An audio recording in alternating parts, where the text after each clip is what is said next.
is a Thursday edition of Glenn Clark Radio. I am Glenn. He is Griffin. It's that thing where I'm like convincing myself because it's been sunny and not 12 degrees outside. But that means that spring's not that far away, which means that I'm setting myself up for misery. Well, we'll know tomorrow. Why? Groundhog Day. Oh, right. You come off as the type that actually believes it. Well, what do you mean, actually? I just know. I know what I'm doing to myself. Like, I had this moment that I'm like, I can put on a hoodie again today. Like, it might be over. Maybe it's over. I threw that heavy jacket on. Yeah, not needed. Not necessary today. I just know that I'm setting myself up. I know that I'm putting myself in position because, as everyone knows, I dress for the weather that was yesterday.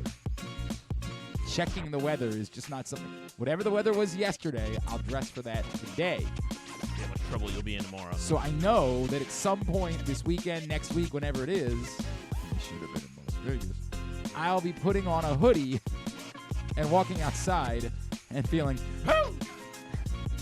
Just know that's the way that it'll go. Probably be okay this weekend. Yeah? Yeah. That's what our friend Charlie over at 105.7 was telling me. Yeah, it actually looks like consistently, like high 40s, low 50s for the next week or so. We can do that. Yeah. We can do that. Downright summerish. Love that. Love that. Hi, good morning. It is Glenn Clark Radio. On the program today, we will continue discussing the sale of the Baltimore Orioles. They made it official yesterday. Learn more about the group that's involved. Some notable folks. We're not missing too much. It's supposed to rain in Vegas next week. In Vegas? Yeah, that's the... Might ruin the Super Bowl. Right. Not sure they're prepared for that. Yeah, so Weird. we will talk more about it. Our friend Buster Olney, who some of you hate. It's fine. We've had our conversations over the years, and I'm going to guess that Buster Olney's tune is probably going to be a bit different about the Orioles moving forward with John Angelos no longer the point person whenever that becomes official. So I say the Orioles made it official. The Orioles made the announcement that they were doing it yesterday. Major League Baseball still has to approve and... Yeah, but as I've said a few times, my assumption is that happens somewhat quickly. That I don't know if it's at next week's meetings that everything gets done because they do need to look over all the logistics and what it actually means and do their due diligence. But I also, in hindsight, have reason to believe that it's not just that this was coming. Marty Conway was like, I think everybody heard those rumblings. I actually can go back and look at some dates and in hindsight, some specific things that I was told last August and September. That again, with the benefit of hindsight, I said to myself, it's like that meme from The Wire. It's that, right? Like, I have a few things. I had like this light bulb go off yesterday. I'm like, is that? Oh, and so I reached out to somebody that I know, and I was like, hey, remember when we were talking last September? He's like, yep. I said, son of a bitch. I could have been more out in front of this. You could have been breaking the... Yeah, that's what it is. That's not my thing. But like in hindsight, this definitely dates back some time, which makes sense. You don't put together this group of people in 48 hours. Take 48 hours to put together this significant a group of people. So that's what it is. They're like the Avengers. Right. Owners assemble. Yeah. Everybody comes crawling out of the woodwork. Here's Cal Ripken and Grant Hill. Sweet. Michelle Kang. Kurt Schmoke. Everybody's like, what? Michael Bloomberg. Do you guys even know each other? They rip open their shirts, and they've got, like, Orioles onesies on.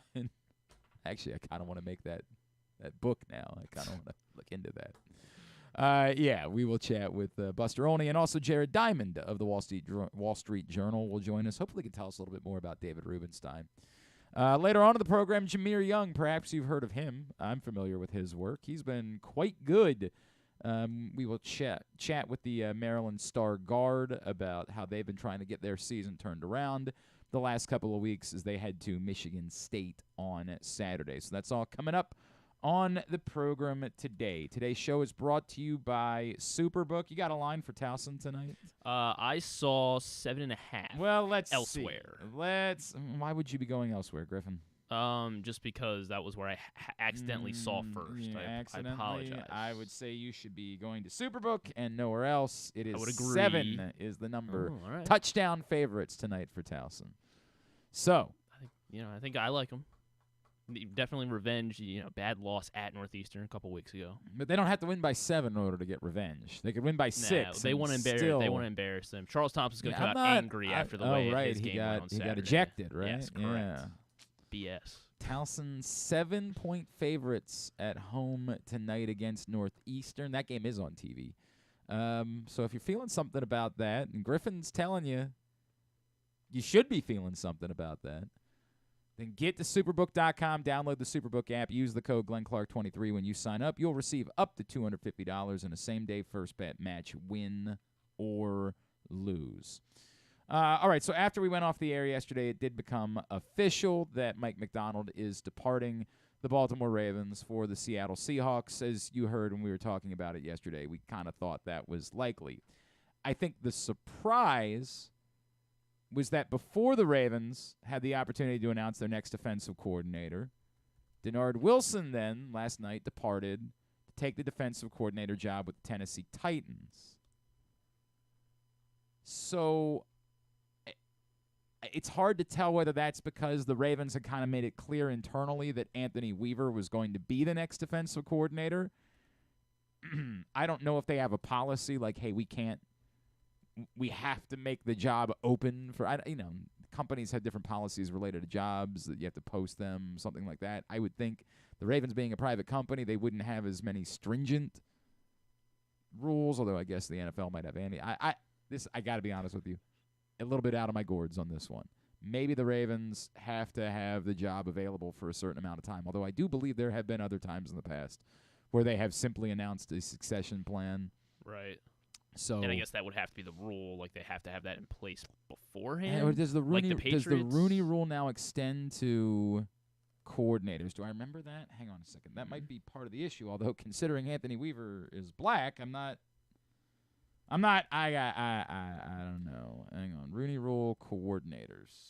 Yeah, the NFL approved changes requiring every team to interview at least 2 external minority candidates.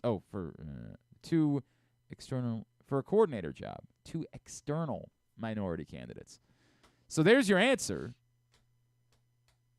That makes it even more difficult. 2 external minority candidates for a coordinator job. Now, if it was going to be Denard Wilson, if they knew that, presumably Denard Wilson would say, okay, I can hang out for another couple of days. Mm-hmm. If the Ravens said, Denard, we think that you're probably going to be the guy, but we have to go through the process, I could understand him saying, well, right now I could just go take this job and not worry about what the process would be here. So why would I do that? You would hope that the internal plan was not just going to be Denard Wilson, because that would be really disappointing. I would still think the Ravens like their internal candidates. Anthony Weaver has defensive coordinator experience, is the associate head coach of the football team. I'm not sure if doing that made him disinterested in being the coordinator. I would also add that, Zach Orr is somebody who's been getting interviews too. So, I think they've got candidates to be their next defensive coordinator, and they still have the opportunity to look outside. And I will continue to say that. Even if we think the Ravens' defense is outstanding, it might very well be. I have no problem with them saying, hey, but we kind of like to talk to other candidates too. Mike Macdonald, while technically someone who came up with the Ravens, was technically an external candidate as well because he had left. So we'll see how it unfolds. It was a bit surprising that it was immediately followed by the news of Denard Wilson before we'd even had like a report about, hey, the Ravens are eyeing, the Ravens are going through the process, but you would think that one of these guys, Ian Rappaport, somebody like that would say, I'm hearing that they would like to just make Anthony Weaver their defensive coordinator, but they're going to go through the process, something like that. Because if that's the case, then say I can totally understand why Denard Wilson takes that job. It might very well be that Tennessee kind of said to him, dude, it's now or never. And without him having a promise from the Ravens, he was like, I can't have this end with me having passed up my opportunity to go become a coordinator and take the next step up as a coach, so I got to do it. Awkward timing to say the least, but I'm not terribly worried about it. And I would be inclined to think that if the answer was going to be Denard Wilson, the Ravens would have been able to convey that to him to prevent this from happening. That's my gut about how that played out. I also don't – it's too wonky for me to have a preference. I think the Ravens have good candidates. I mean, I don't know what I could possibly be disappointed by at this point. Right. Is there any sense to lean towards them doing an internal hire just because they had so much success with this McDonald system? For the sake of continuity. Maybe it's more of the Ryans. And I didn't even bring up system. Chris Hewitt, who's in that list. There's still 3 solid internal candidates. I don't know. I don't know. Sometimes it's good to get a vision from elsewhere. I guess that would be the I don't know if there's one guy within this group that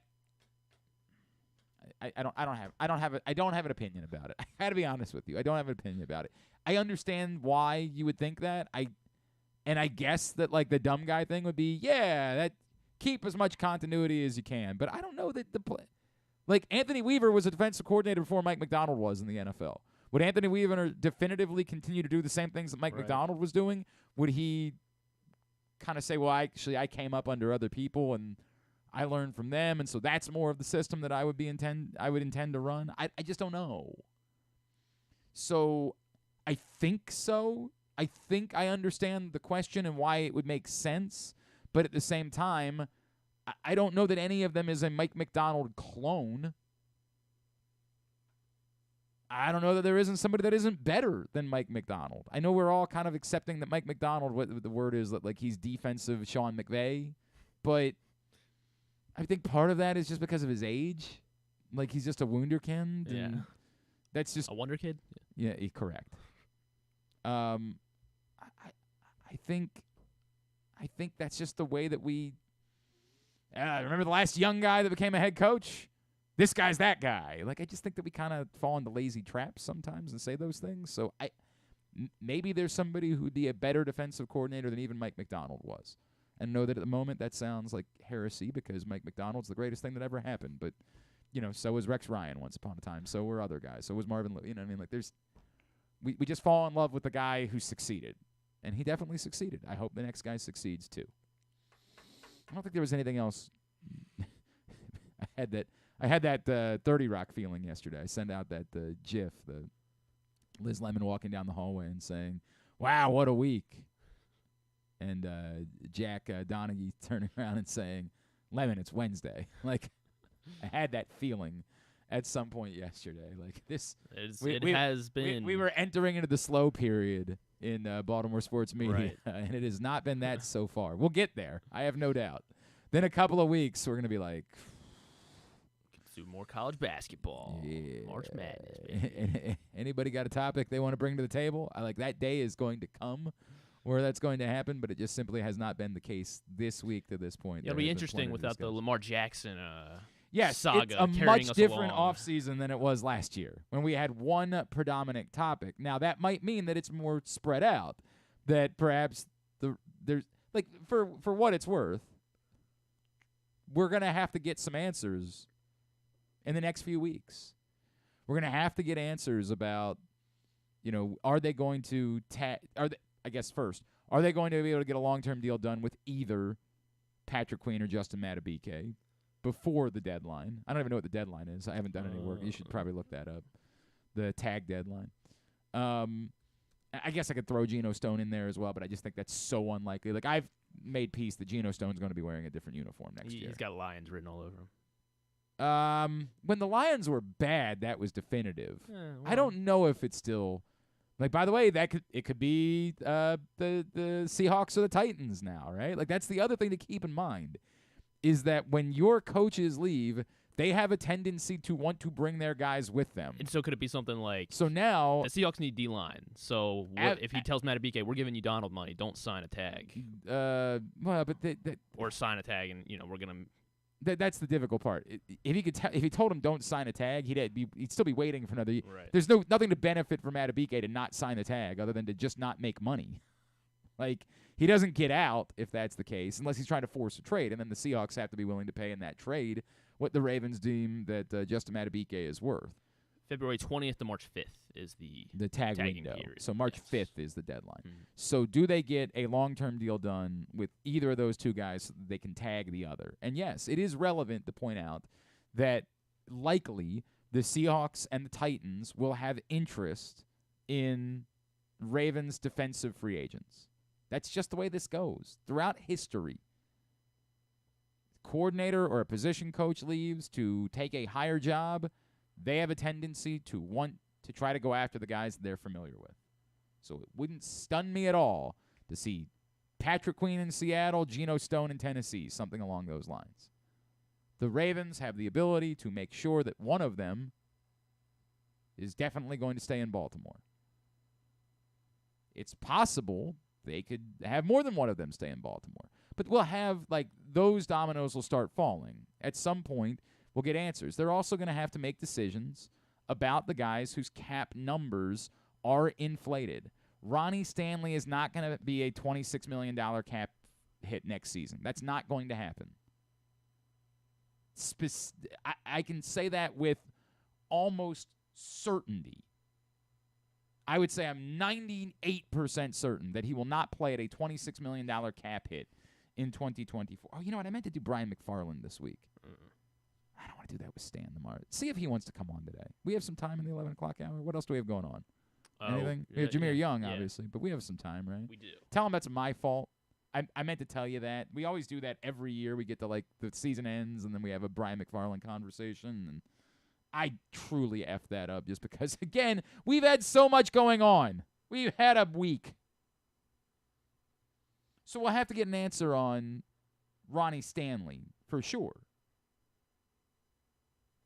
Because the number's not going to be $26 million. But there is the danger because that's only $9 million worth of savings. It's a difficult part of that. I'm trying to see if there's anybody else whose numbers are obvious. Tyus Bowser. They'll have to deal with Tyus Bowser.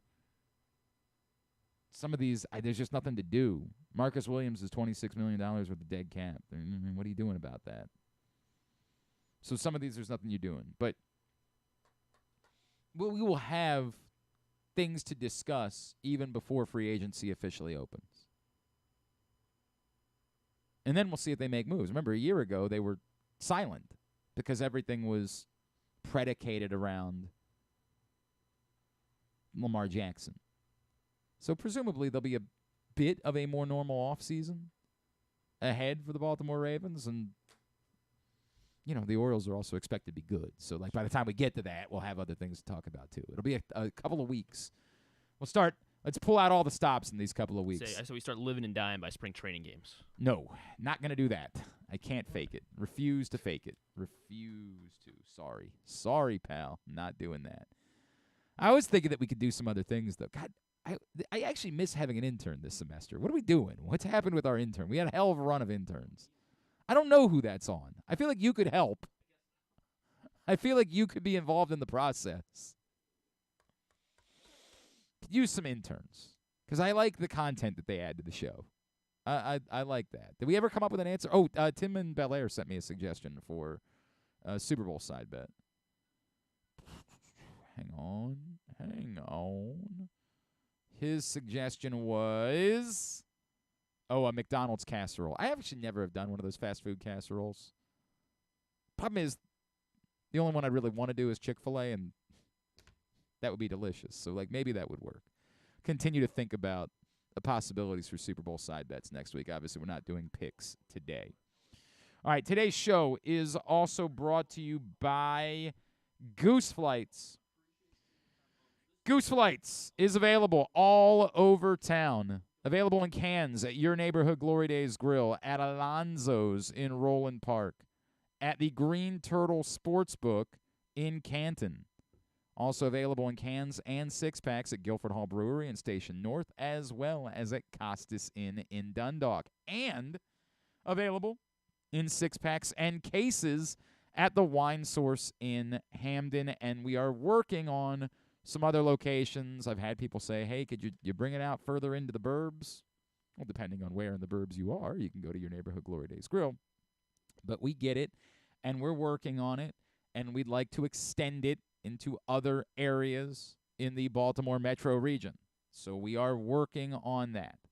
What's important about Goose Flights is not just that it's delicious, but that it continues the legacy of the late, great Tony Siragusa. Because we have partnered with the Siragusa family and the Goose Flights Foundation. Tony had this vision, and his daughter Sammy has now taken control of the Goose Flights Foundation, which provides non-emergency medical transport for those in need. $1.98 from every can sold goes to the Goose Flights Foundation and the work that they are doing. So we are really proud of this. And everybody that's come into town has told me, wow, it's actually really good. Yeah, it is. Go to PressBoxOnline.com/gooseflights in order to find out more about where Goose Flights is available today. I know it's a mouthful every time I read the list, but it's all listed at the website. We having an issue of some sort? Yeah, the phone seems to have an issue. I'm going to try and see if we can switch to Zoom real quick. Okay, we want to take a break? Sure.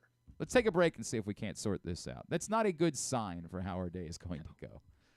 It's Glenn Clark Radio. Hungry? With 7 locations throughout Maryland, Glory Days Grill is always right around the corner. They have wings, burgers, salads, sandwiches, and drinks to satisfy everyone, as well as tons of televisions and sound delivered right to your phone. Glory Days is the best place to watch football or whatever your favorite sport is. While you're there, be sure to check out Goose Flights Lager, named in honor of legendary Raven Tony Goose Siragusa. $2 of every can is donated to the Goose Flights Foundation. Glory Days Grill. Great food, good sports. Why bet with the big boys this football season? Instead, try your hand with the local book, Superbook Sports, this fall. Superbook Sports is the book next door. Just a dedicated team of the best odds makers in Las Vegas, making sure you get the best prices and parlays anywhere. And now, Superbook will give you a bonus of up to $250 when you sign up and wager on the same day and use the promo code GlennClark23, GLENNCLARK23. So bet with the best and use the promo code GlennClark23 this football season with Superbook Sports. Visit superbook.com for terms and conditions. Gambling problem? Call 1-800-GAMBLER. 6 chicken tenders made from fresh, never frozen Royal Farms world-famous chicken, a family-sized order of Western fries, honey mustard dipping sauce, and a 2-liter bottle of Dr. Pepper. It's Royal Farms' new Tucker's Tenders Meal. It's Justin Tucker's favorite, and at only $19.99, it'll be your favorite meal, too. The new Tucker's Tenders Meal, available only at Royal Farms. Now you can kick back, relax, and eat like a champion. Real fresh, real fast, Royal Farms. Gambling can be a fun and entertaining experience, but there are risks involved. If you're planning on betting on the game at the casino or on your phone or computer, know your limit, stay within it. Set a budget and a time to stop. Remember, gambling isn't a financial solution, and it doesn't mix well with alcohol or drugs. Know the risks and have a plan before you begin gambling. For free and confidential services, call 1-800-GAMBLER 24/7 or go to helpmygamblingproblem.org. Jeremy Kahn here. The ultimate sports betting experience in Maryland is at the Green Turtle Bet Park Sportsbook. Join me at either location in Canton or in Towson and place your bets in person and be a part of the action. It's the best in-class sports wagering experience, complete with the ultimate TV package, ensuring you can catch every game all day, every day. Their state-of-the-art facilities bring Las Vegas energy right here to Maryland just in time for postseason football. So visit the Green Turtle Bet Park Sportsbook in Canton and Towson and elevate your game day experience and hang out with me to bet, watch, and win at the Turtle. Hey Ravens fans, looking for the perfect new game day brew? Get a Guilford, Baltimore's finest craft beer during the next home game at the Bank. That's not all. Gather your flock next home game and check out Guilford Hall Brewery's brand new bar, the Gilly Nest, located near Section 505. No tickets? No problem. Enjoy all Ravens games all season long at our restaurant and brewery in Station North. Guilford Hall Brewery, European tradition, Baltimore charm.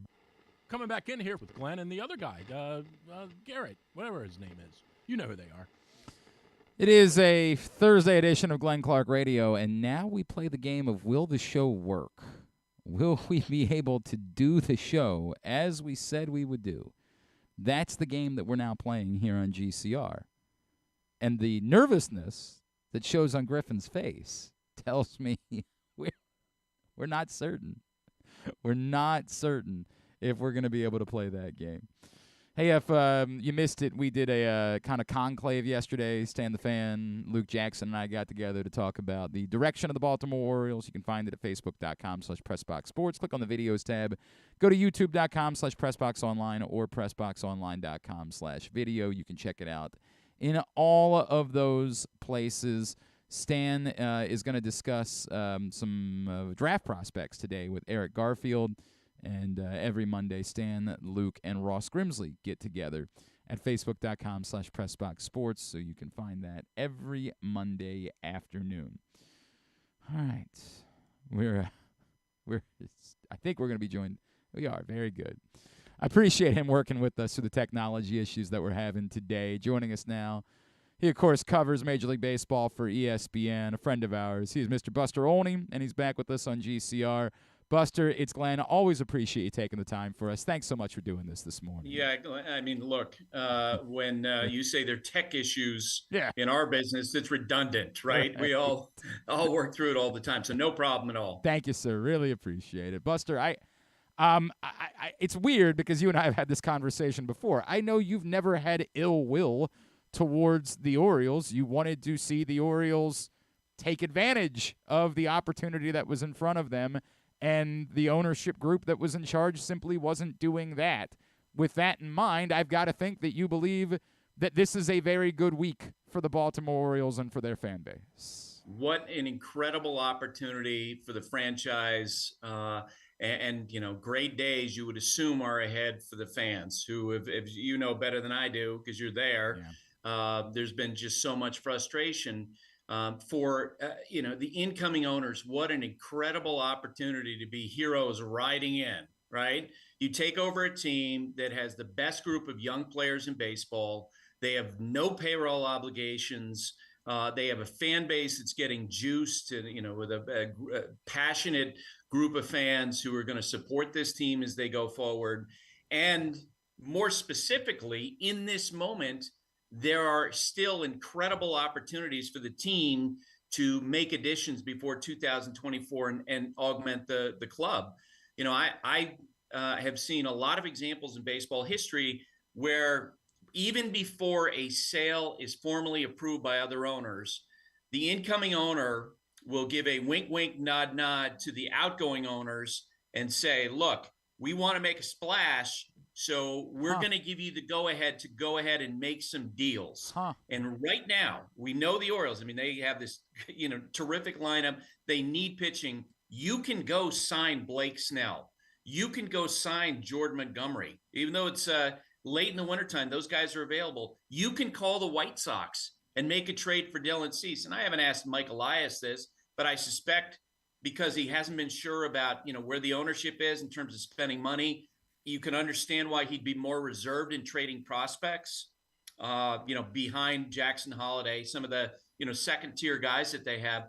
Well, now now that ownership's coming in, is presumably going to spend more than John Angelos was approving. Right. They should be in a position where they could go and make moves today and be able to go and augment this team, for 2024. I think Dylan Cease makes the most sense. Wow. All right. Well, so let me come back to that in a second because I know a lot has been made about the cost of Dylan Cease. But before we get what you bring up, it's funny you say like more than John Angelos because we understand it has to be because that bar was basically nothing, right? Like that bar was Craig Kimbrell.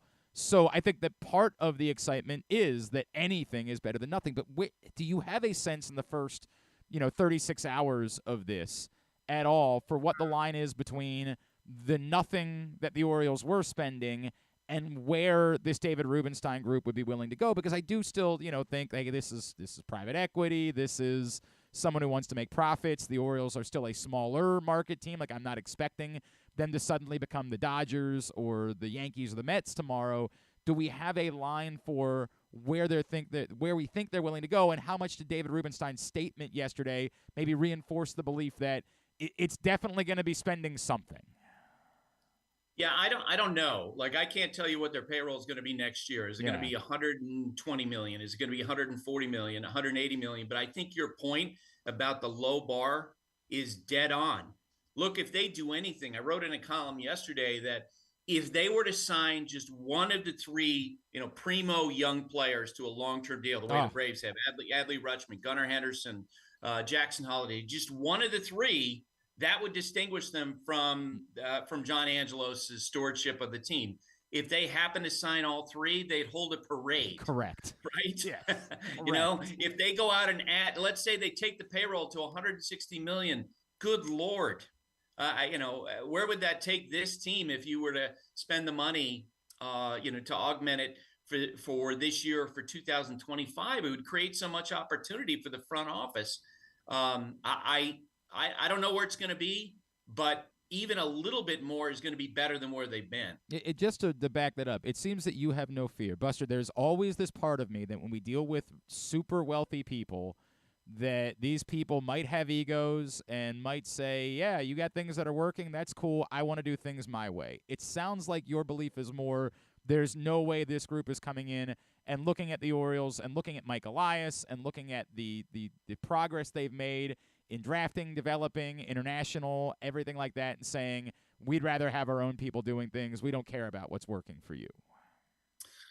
No, I don't think so. But your point is well taken, because we've seen a lot of examples in the past where ownership groups have come in and sort of bulldozed, front offices. I don't know, David, I don't know exactly how he's going to run the team, but we go back to the whole point that given how it's been run, and I'm not talking about the front office, I'm talking about the decisions that John made to tank for, 3-4 years to maximize profits for ownership.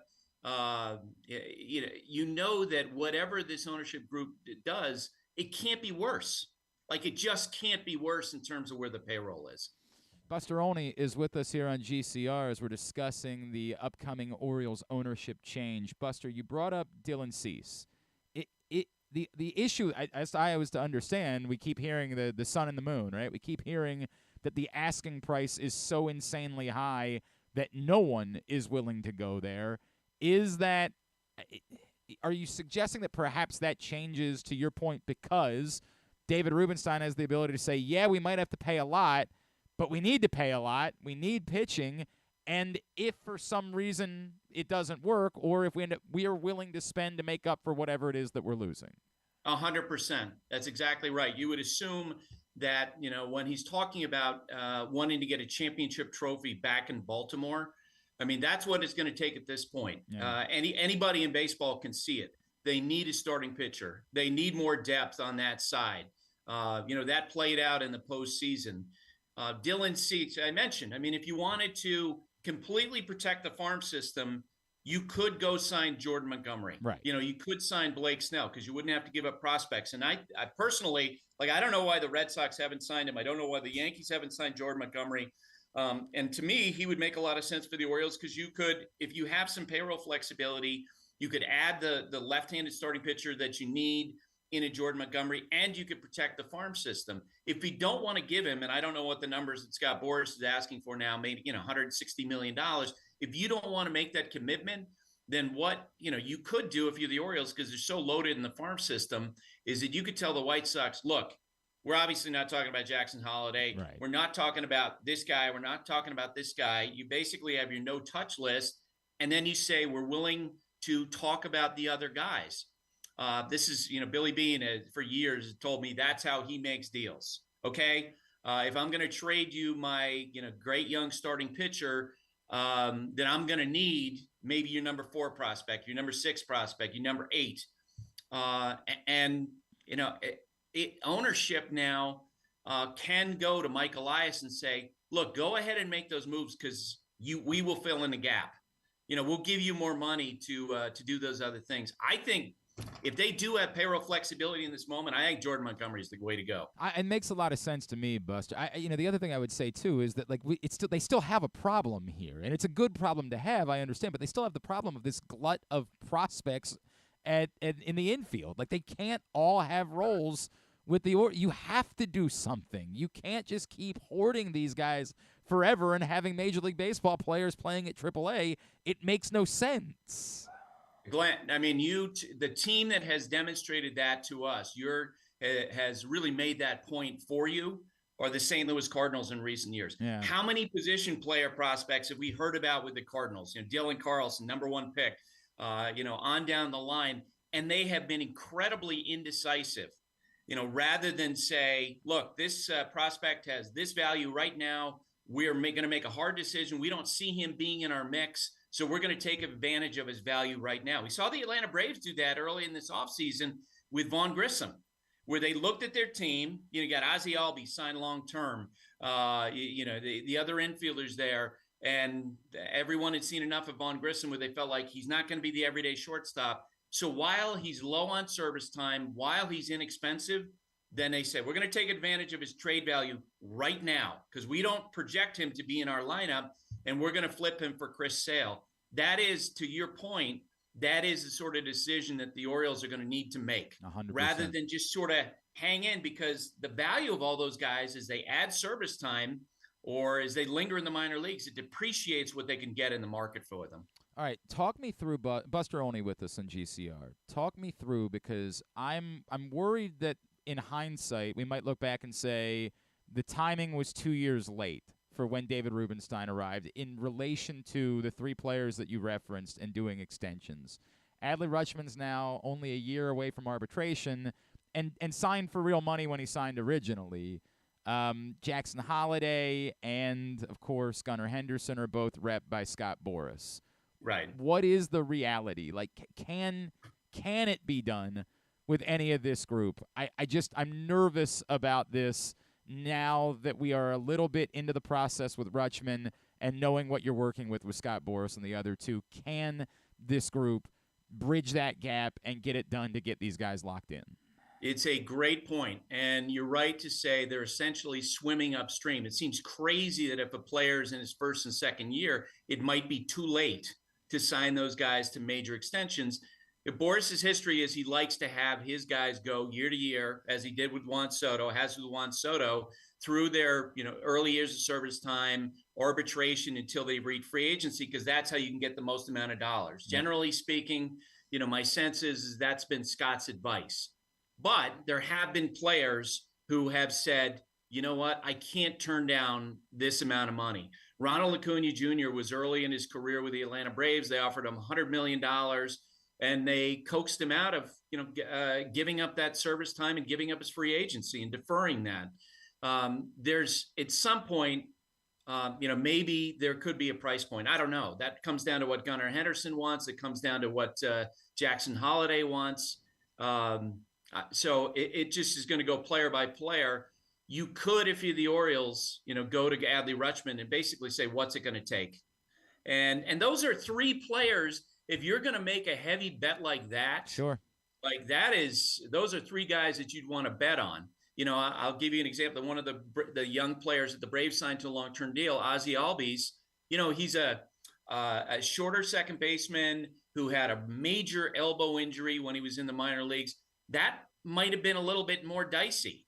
But when you're talking about these three guys, generational talents, then maybe you do go and say, okay, we're going to make sure that happens, in part because imagine, the perception points that you're going to get if you pay, you pay an Adley Rutschman $20 more million than you're comfortable with. In the end, in terms of this, what the signal is to the fan base, it may well be worth it. You and I have talked about this before, Buster. There is nothing they could do. As significant to your point as trading for Dylan Cease or adding Jordan Montgomery or any free agent they could sign, there is nothing that could do more for this fan base. And the fears that this fan base has had and the trauma that they went through the Manny Machado era, to turn around and say, we're not doing it again, plant your flag, this guy's going to be an Oriole. And we're not saying they're going to be Cal Ripken, because it's a different era of baseball, and who knows how many guys we're ever going to see in our lifetimes that play with one franchise for the entirety. But there is nothing that this franchise could do for a fan base greater than saying, this is a star player, we believe in them, and to your point, if it's $20 million more than that player's real value, it's probably worth it in what it will do for this fan base. Especially given the culture of the organization, the history of the organization. I don't think there's another team in baseball that has the connection between the community and the players the way the Orioles have had. The expectation of Brooks Robinson, who feels like, he felt like family. Yep. Boog Powell feels like family. Jim Palmer, so many who reside in the Baltimore area. You could begin to build, Cal, of course. I mean, that goes without saying. You could begin to build that again and feed into that if you get an Adley Rutschman sign. And who knows, if you sign Adley Rutschman, then maybe Gunnar Henderson begins to look at it and says, you know what? Maybe we're all building something here with my great friend Adley. And then maybe Jackson Holliday is saying, I want to be part of this. This is a great organization. This is a great baseball community, and we can go forward. I think there's tremendous power in that, in beginning to turn around that perception. As we talked about, mentioned several times, they're working from a blank slate here. Yep. Like, they have so much flexibility, and the bar is so low by, how the team has been run over the last 15 years, that they can really grow. Yeah, and a gift of a lot of public money coming in, right, to a stadium that's already beloved, that now you get to upgrade. To your point, it does feel like a perfect situation. Oh, and David Rubenstein's a Baltimore native who grew up rooting for the Orioles, which I keep warning everybody does not mean that he's just someone who wants to throw money away at the Baltimore Orioles. As Peter demonstrated. Yep, 100%. Peter's a Baltimore guy through and through. And I always thought there was I got to know Peter really well. I've gotten to know him through the years, and I always thought there was a misperception about him. He wanted the team to succeed. And maybe, David can learn from the mistakes that Peter had and trust more people than Peter did in running the franchise. That part of it's significant. And obviously we're all in agreement that the guy that's running the baseball team is the right guy, that has a vision. And it's not just that he hit on number one draft picks, because, Gunnar Henderson wasn't that. He has proven, Felix Bautista was not a number one draft pick, right? Like, they have proven they have something in terms of drafting and development that we can believe in. Is it fair to say there's a special sauce that we can buy into in what Mike Elias is doing running this baseball team? 100%. And look, they followed the same path as in Houston. Yep. They picked the right players. They made the right decisions. They got the guys, at the right time. They signed Jose Altuve to a long-term deal when he was a young player. And you can't. Look, I've been really critical of John Angelos for the decision to tank those years, but you cannot criticize anything Mike has done in terms of picking the right players and developing the right players and building the right culture. Buster Olney, you're not doing anything to calm down the excitement here in Baltimore. It is I'm fired up. Like, I just have so many friends who are Orioles fans, and just fired up for them. And I'm sure that yesterday, or a couple days ago, when that news broke, that in the front offices of the Red Sox and other teams, it must have been kind of a daunting moment. Like, oh my God. Yeah, it's different. It's a different task now. Like, they're going to be serious. They're going to be players, and that's what's so encouraging about all of this. Buster, let me get all the. We're going to link up your column about this being the perfect time. We're going to link that up on our Twitter account at Glenn Clark Radio. The podcast, everything else. What else can I plug for you, sir?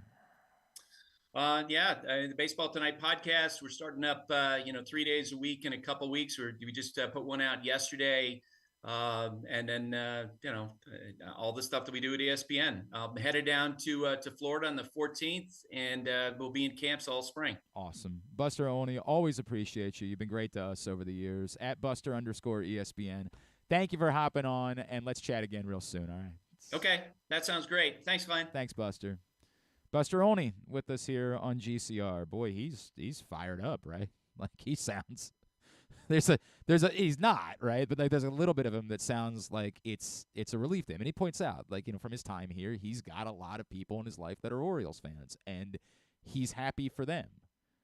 And he was always clear. Like he was never when you guys would accuse Buster Olney of hating the Orioles, it was never that. His point, I thought, was well taken. I'd like to see this group. He and I went back and forth about the tanking thing, and I said the rules set up for it to benefit the team. I understand why they're doing it. I got his point. The fruits, as he points out, cannot be debated. The fruits of that painful period for the Baltimore Orioles are significant, and a great part of the reason why he says now that there's been no better time for a new ownership. Switch gears. Actually, not switching gears. We're going to continue to talk about the same subject, as obviously it's the story this week here in Baltimore.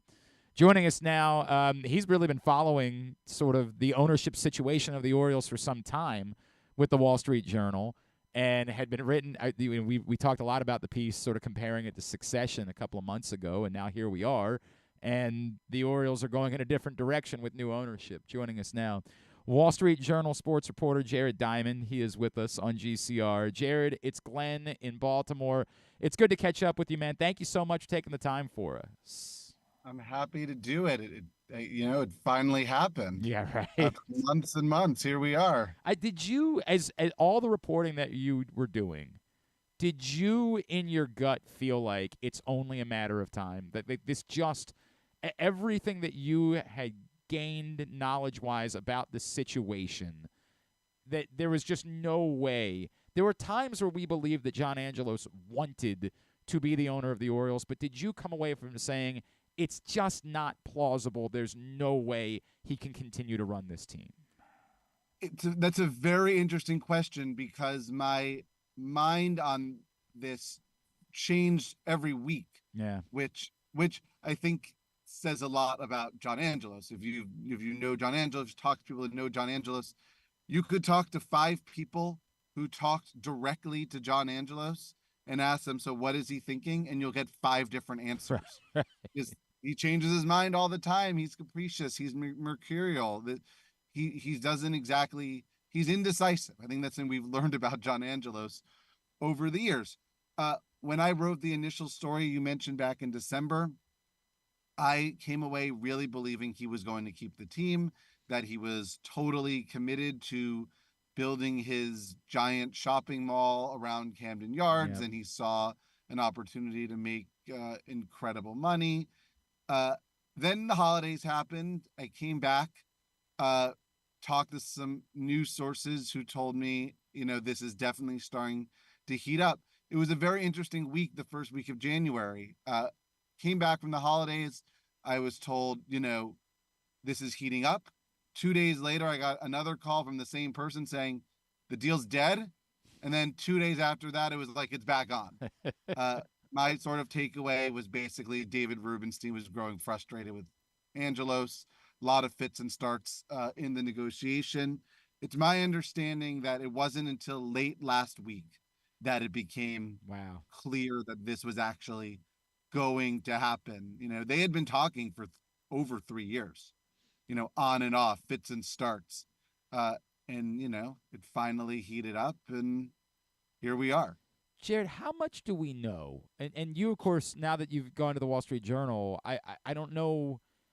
Trying to figure out David Rubenstein, how much do we know about him and his desire to be a winner in baseball versus this is someone who's made his money in private equity, and maybe he just wanted to be in baseball because he wanted to make profits and baseball owners tend to make significant profits. Like, how much of that do we know yet about this man? Yeah, I think that's an important question because I think there's so many Orioles fans that are just so thrilled to be out from the ownership of the Angeloses that they almost aren't even paying attention to like who is coming in. Look, there's a couple things. I think it's important to recognize that the Carlyle Group is not buying the Orioles. Right. David Rubenstein is buying the Orioles out of his personal office, his personal wealth. So they're being bought by a person who made his money in private equity, but they're not being bought by private equity. They're being bought by an individual, and obviously he has other investors, but David Rubenstein's the person who matters. He is a lifelong Orioles fan. He was like 4 years old when the Orioles moved to Baltimore. I know he is a genuine fan, or at least was growing up. I did see that you referenced Gus Triandos in the story that you wrote this week. Yeah, looking for Orioles players that maybe he was watching when he was 6 years old or whatever. So he is a fan of the team. I also understand that he has a son who is in or has been in the sports industry as well, who I wouldn't be surprised if gets brought into the fold. Look, I understand that baseball is like a big profit driver, but David Rubenstein's 74 years old. He's worth $4 billion, whatever he's worth, $5 billion, whatever Forbes says he's worth. I just don't believe that at this stage in his life, he would be buying this baseball team for like the sole purpose of like just bleeding it dry to make more money off of it. Like, it just doesn't really track with a lot of things that we sort of know about him, what I think we assume about him. He's been trying to buy the Orioles he's been interested in buying the Orioles for like 10 years. Yeah. This is something he's long wanted. There's plenty of other ways he can make money. It's also important to remember that he is known as someone that has sort of dedicated himself to spending his wealth during his life, right? He's made a pledge that he's going to spend like at least 50% of his wealth while he's still alive. He has been a massive philanthropist for lots of different causes. Like, I don't know this man personally, but I don't believe this is just like a private equity play. I do think he's going to care about the Orioles. Doesn't mean they're going to be like spending like the Dodgers. Right. Like, they're not. Right. It's still Baltimore. They're still like a small market organization, but there's no reason why they should have the 29th highest payroll in baseball either. And I think just getting them back into like sort of the middle of the pack of spending makes a big difference for the future of the organization. Jared Diamond is with us from the Wall Street Journal here on GCR.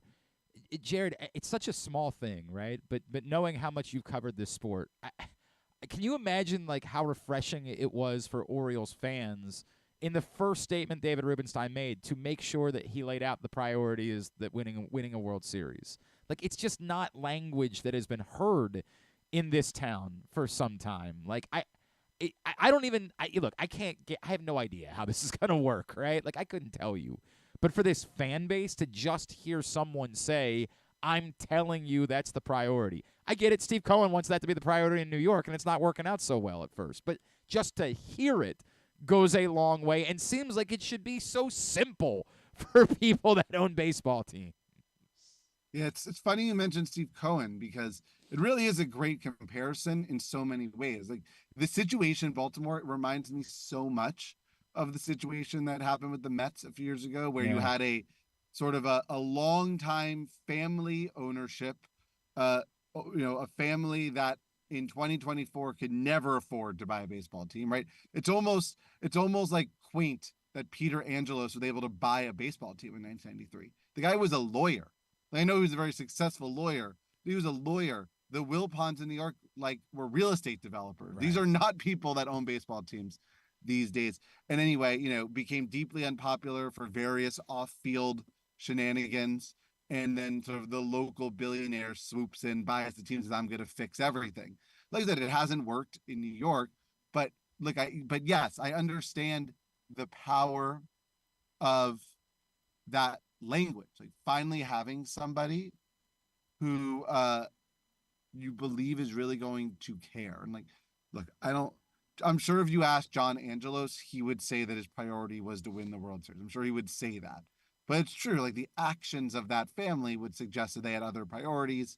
And I don't think that'll be the case with Rubenstein. Like, I do believe he's going to put his money where his mouth is.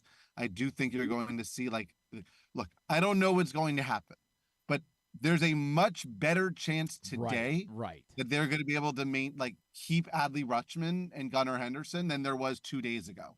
So, like, that in itself is valuable. I completely agree. I think just using the words much better chance, I think it's a great way to define all of this, and I think that's a very reasonable feeling to have.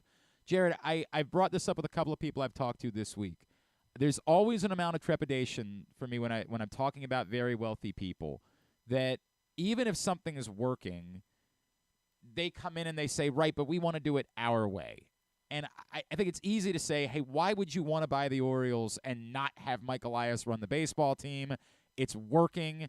It's been fruitful. What are you doing? But I have dealt with enough wealthy people in my life that have seen things that worked and said, yeah, but I want to do it my way instead.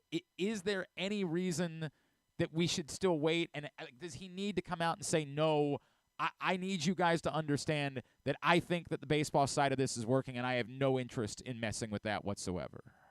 So it's funny. I talked yesterday to someone in the front office, a relatively high-ranking person in the front office, who expressed the same concerns. Like, they're definitely, understandably, like, concerned, or at least curious, right?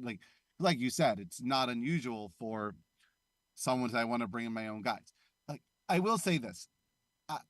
This is me sort of just speculating, right? Generally speaking, I'd be shocked if you see any changes right away. You know, when you have this new group, their first priority is usually come in and let's evaluate things. Let's see how things are working. They just won 101 games last year. Correct. They obviously have a great team, and I would argue should be the favorites to win the AL East again. It's wide open for them to win it again. The Yankees, I think, are kind of a flaming disaster. The Red Sox look like a disaster. By the way, Jared, I just need to warn you, my producer is absolutely going to quote you saying the Yankees are a flaming disaster on Twitter. Like, he's definitely going to do that, because that is the type of the Orioles fans will be ready to worship at your altar based on that quote. Yeah, they're so it's right there for them to take. So, but what I think that means, I think there's a lot of pressure on the Orioles, and for the front office, there's a lot of pressure to win this year, right? But I do think, if not win the World Series necessarily, but be competitive, win the division, and get back to the playoffs. Hopefully, not get swept in the first round. Right. Because I think, look, you go into this year, Rubenstein's not going to be the owner of this team until probably at the earliest opening day, right? Probably it might even be longer than that. So it's not like this is going to be done in a couple of days. So nothing's really going to change going into this season. And if the team is successful again, it's why change anything? Right. If they're disappointing and they fall back and they, instead of winning 101 games, they win 83 and struggle to make the playoffs, sure, I think then you may see the ownership go well, maybe we have to change things up, do things our way. So it just really depends. I think a lot will ride on this season. And look, to me, they're the favorites to win the AL East this year. They just have to go out and do it. Do you think it's at all possible that there could be an agreement in place for David Rubenstein to say to John Angelos, hey, until I take over, if you wanted to spend some money right now, we'd be willing to say that's okay? Is it possible there could be a gentleman's agreement that could allow the Orioles to make a move before opening day? That's I don't know. Yeah. I would hope that ownership is out there trying to make the team better. I mean, honestly, the Angeloses should have been doing that all offseason. Of course. Yes. How do you not want to improve on this team? Yes, they were amazing last year. Yes, all these young players are going to be a year older and you hope better. Yes, there's a whole pipeline of young stars right behind them, but how do you not want to build on it? Especially after getting swept in the first round of the playoffs. But I'm not a baseball owner, and I don't pretend to understand what these guys are thinking most of the time. You can't always get into the minds of these people and exactly what their priorities are and what matters to them. I keep coming back. The better chance to me is the thing that I keep coming back to. That I think it's such the appropriate way to say this. We don't know what's going to happen.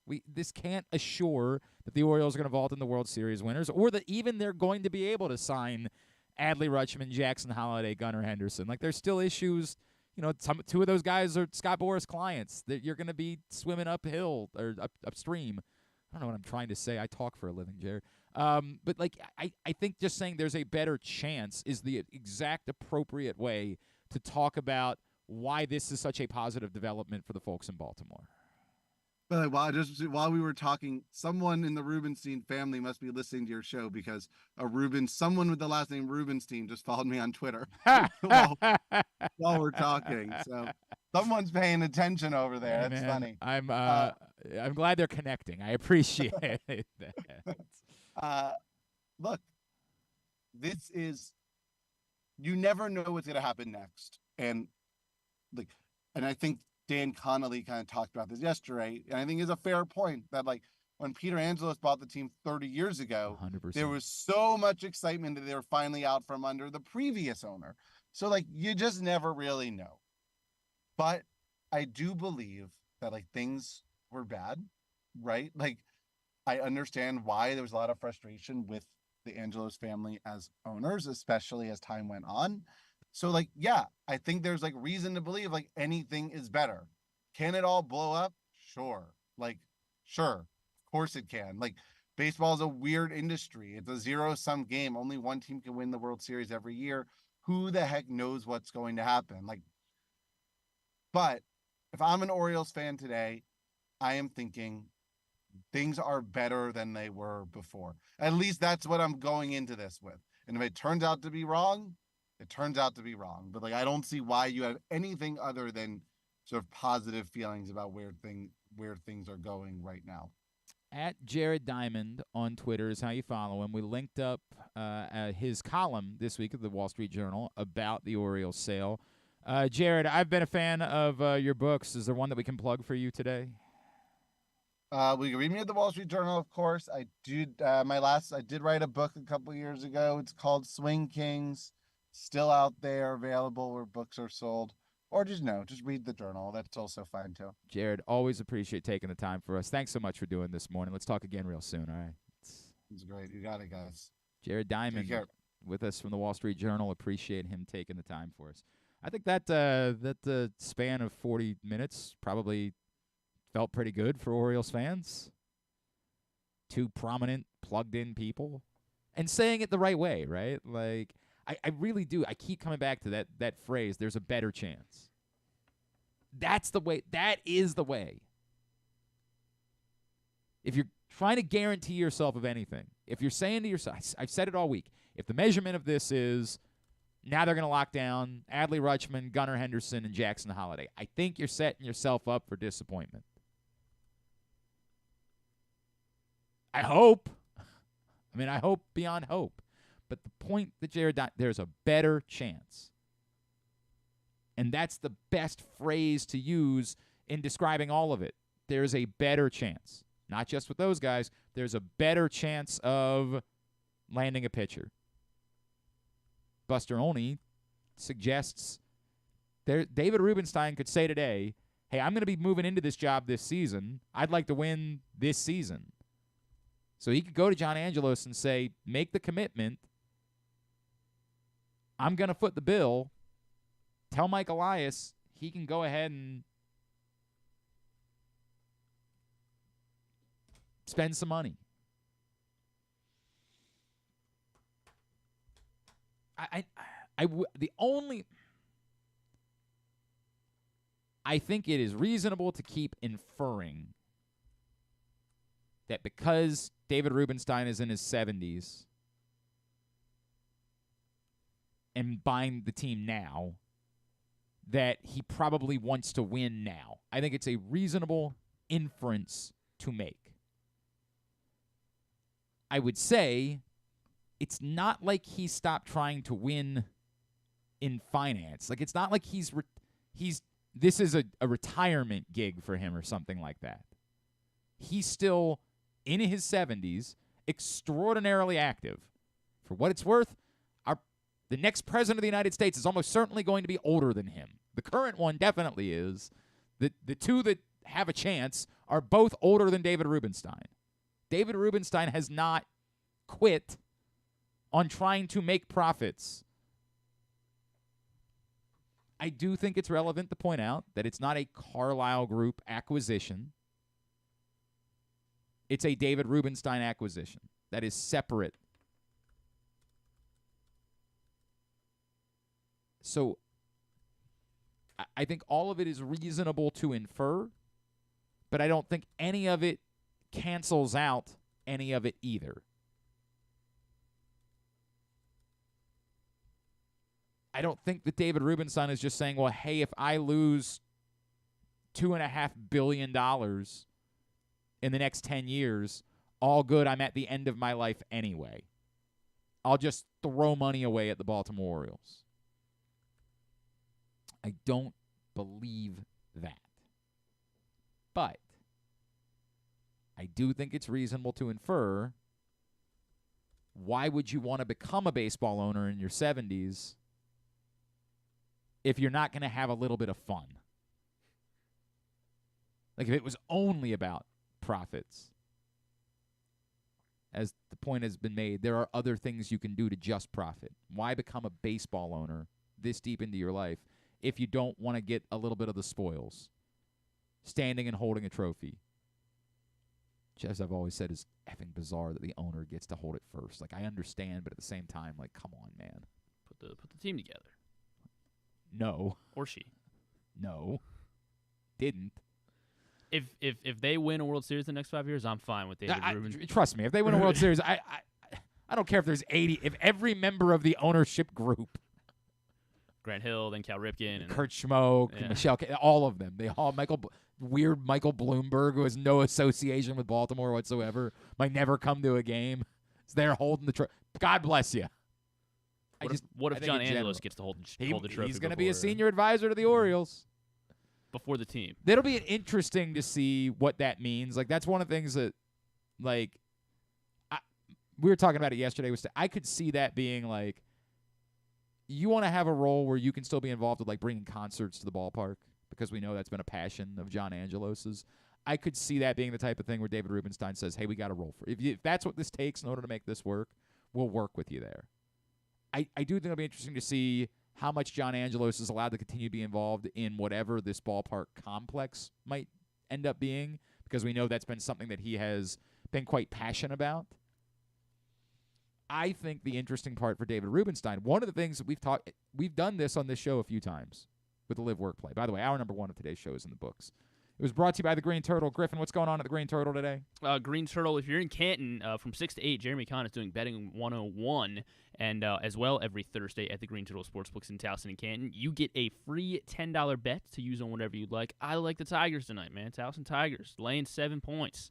So I would get on that at the Green Turtle Sportsbooks. You can experience the ultimate destination for game day excitement, great food, and live in-person betting. So go check out the Green Turtle Bet Park Sportsbooks in Towson and Canton. Go pick up your free bet and make some money while enjoying some sports and food tonight at the Green Turtle. So as I keep kind of, it's a danger that I'm repeating myself a little bit, and I apologize for that.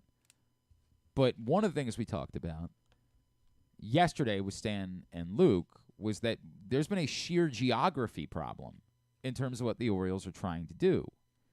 And it will be interesting to see, because I do agree that these ballpark villages have proven to be better sources of revenue. As much as we might snicker at them, and look, I would prefer it to not just be a shopping mall. I'd prefer to not just be the Avenue at White Marsh.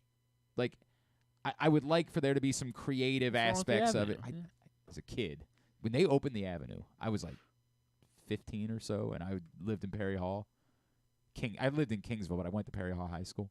And when they opened the Avenue, it was like we had never had anything like it. You got to understand, everything was an indoor, cold, stupid shopping mall at that point. So, like, opening up the Avenue, we're like, what? You can walk around outside? Like, it's not as creepy when kids hang out outside as when they hang out inside at a shopping mall. Like, it feels less threatening. We had somewhere new to hang out. And then it worked for them because we didn't want to do that in the winter. In the winter, we had no interest. It was great for them. They were like, ha-ha, we fooled you. You're going to go back inside. have, and it was such a revelation at the time. Man, then years later they put in an ice rink. An ice rink.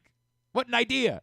Anyway, I hope it's not like a bad chain restaurants. Like, I hope that there's more of a vision for this ballpark village than just Fridays down there. Yeah, hula hands. You know what I mean? Like, I don't need that. Like, let's think outside the box a little bit. But the point is, there's a geography problem. Like, John Angelos wanted to be given the parking lots, and everybody was like, "Yeah, the thing about that is we need the parking lots. There's a football team, people tailgate. Frankly, you're gonna hurt yourself in the process because people also like parking in the parking lots to come to baseball games. I as much as we want to live in a utopian society where public transportation can be the answer, that's not. Have you been to Baltimore? People just, it's not the same thing. So one of the things that we talked about is there's somewhere else. Where could you go geographically in order to find the space? And part of the problem is none of us want to see these like family-owned businesses near the ballpark be messed with. Like, nobody wants to see pickles and sliders and, the places that we've known forever. It would be ugly if those places were kind of bought out by show of force. Like, we're going to get you out of here. We'll figure out what the number. We wouldn't want that. But is there other geography? Because I always said, like, commercial real estate, nobody really cares about. Like, nobody's going to be all that worked up about a chain of hotel being moved out of the way. And I just wonder if David Rubenstein, with more money and with the vision for this being an important thing, would be at all interested in, hey, if it requires us buying more of instead of it being given to us, which is what John Angelos was asking for, if it requires us buying some of this, is that something we could do? If you look more towards the other side, the hotel becomes problematic in all of this. I don't know what you do about the hotel. Maybe the city would be willing to sell the hotel to David Rubenstein, and Rubenstein could make it, part of this somehow, and then you expand out further to like where that Chipotle is and the Starbucks is and those buildings on the corners. That, again, nobody is going to cry over the loss of things like that. I don't know. I'm spitballing, right? There is no obvious answer here. But I do wonder if David Rubenstein, given his money, would be more willing to say, hey, if what it takes in order to make this ballpark village come to fruition is buying properties instead of being given space that simply doesn't exist, we can talk about that. Or, again, even if you want to use what's sitting as the parking lots, but you could find space elsewhere, and again, I got to look at the maps and figure that out, in order to build new parking lots, we can talk through all of these things. These conversations can be had. I just wonder if that will be part of this moving forward and what John Angelos' role specifically will be. But, yeah, I mean, last couple of conversations would make you feel pretty good. Yeah. Make you feel pretty good. What Ravens loss? I think a lot of people have been feeling that way. And then it comes up again, and then people get mad one more time. That's the way that it goes. All right. It is a Thursday edition of GCR. When we come back in, 3 carries to Gus Edwards. Why would you why? Because everything was going started fine. Thinking about it. Why did you feel the need? Why did you feel the need? I assume, given our issues, we never reached out to Brian. He cannot do today. He can't do today. That's a bummer. It is. I guess we'll have to do next week. I really do always like having that sort of off-season. We just had so much going on this week that it slipped my mind. So tell him I'm sorry. All right. I will. Maybe Monday. Maybe we line that up. We come back in. What time is Jahmir Young joining us? He can join us in, I said in about 5 minutes. About 5 minutes. Perfect. That's yeah. exactly the time that we should chat with Jahmir Right, Young from the University of Maryland, right here on Glenn Clark Radio. Hey, it's Jeremy Kahn. This postseason, bet in person at the Green Turtle Bet Park Sportsbooks with locations in Canton and in Towson, and enjoy the best in-class sports wagering experience at their state-of-the-art facilities, bringing an unmatched sports betting thrill. Gambling can be a fun and entertaining experience, but there are risks involved. If you're planning on betting on the game at the casino or on your phone or computer, know your limit, stay within it. Set a budget and a time to stop. Remember, gambling isn't a financial solution and it doesn't mix well with alcohol or drugs. Know the risks and have a plan before you begin gambling. For free and confidential services, call 1-800-GAMBLER 24/7 or go to helpmygamblingproblem.org. Make the most out of every day in your Toyota RAV4. Available in hybrid or gas-only models. A RAV4 can get you where you want to go in style. Check out buyatoyota.com for deals on new RAV4s from your local Toyota dealer today. There's so much focus on sports betting these days, but I want to talk about an area that nobody wants to gamble on, where you choose to go out and spend your hard-earned dollars to eat. The Costas Inn is no gamble at all. The quality on their menu is outstanding, and the value is off the charts with a great and varied list of specials Monday through Friday. And the staples of the menu, whether it's salads, burgers, fish, they're all fantastic. And I haven't even mentioned the crabs or crab cakes yet. So check out the menu for yourself at CostasInn.com. When choosing a place to dine, never gamble on the food you put in your belly. The Costas Inn at 4100 North Point Boulevard, or call 410-477-1975 for reservations and your steamed crab orders. 6 chicken tenders made from fresh, never frozen Royal Farms world-famous chicken, a family-sized order of Western fries, honey mustard dipping sauce, and a 2-liter bottle of Dr. Pepper. It's Royal Farms' new Tucker's Tenders Meal. It's Justin Tucker's favorite, and at only $19.99, it'll be your favorite meal too. The new Tucker's Tenders Meal, available only at Royal Farms. Now you can kick back, relax, and eat like a champion. Real fresh, real fast, Royal Farms.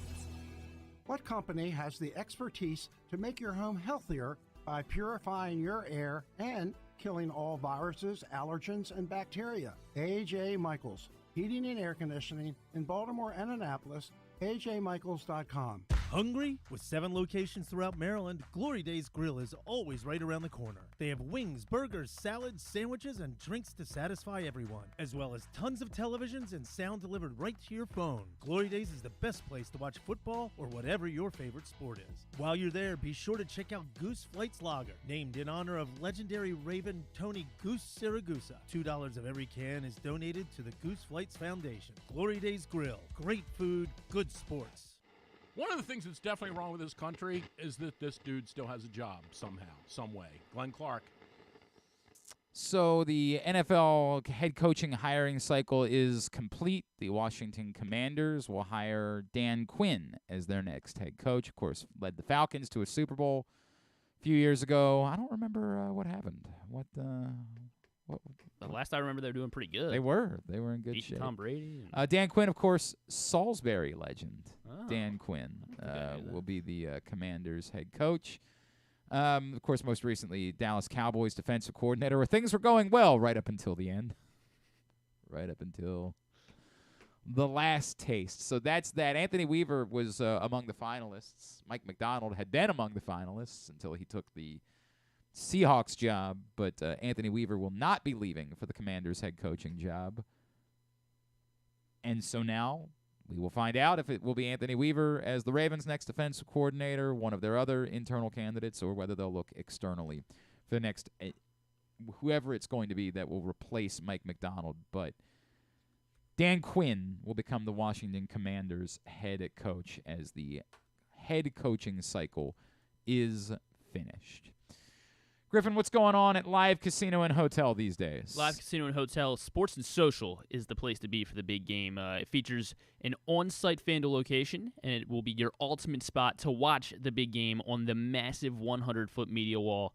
So order up your favorite game day bites, take a sip from our signature crushes, and extensive beer selections, all just steps away from the FanDuel Sportsbook. So watch, wager, and win at Sports and Social at Live Casino in Hotel, Maryland. At Arundel Mills, must be 21. Please play responsibly. For help, visit mdgamblinghelp.org or call 1-800-GAMBLER. Jonas Schaefer also points out that Anthony Weaver is still in consideration for the Dolphins' defensive coordinator job as well. So something to monitor there.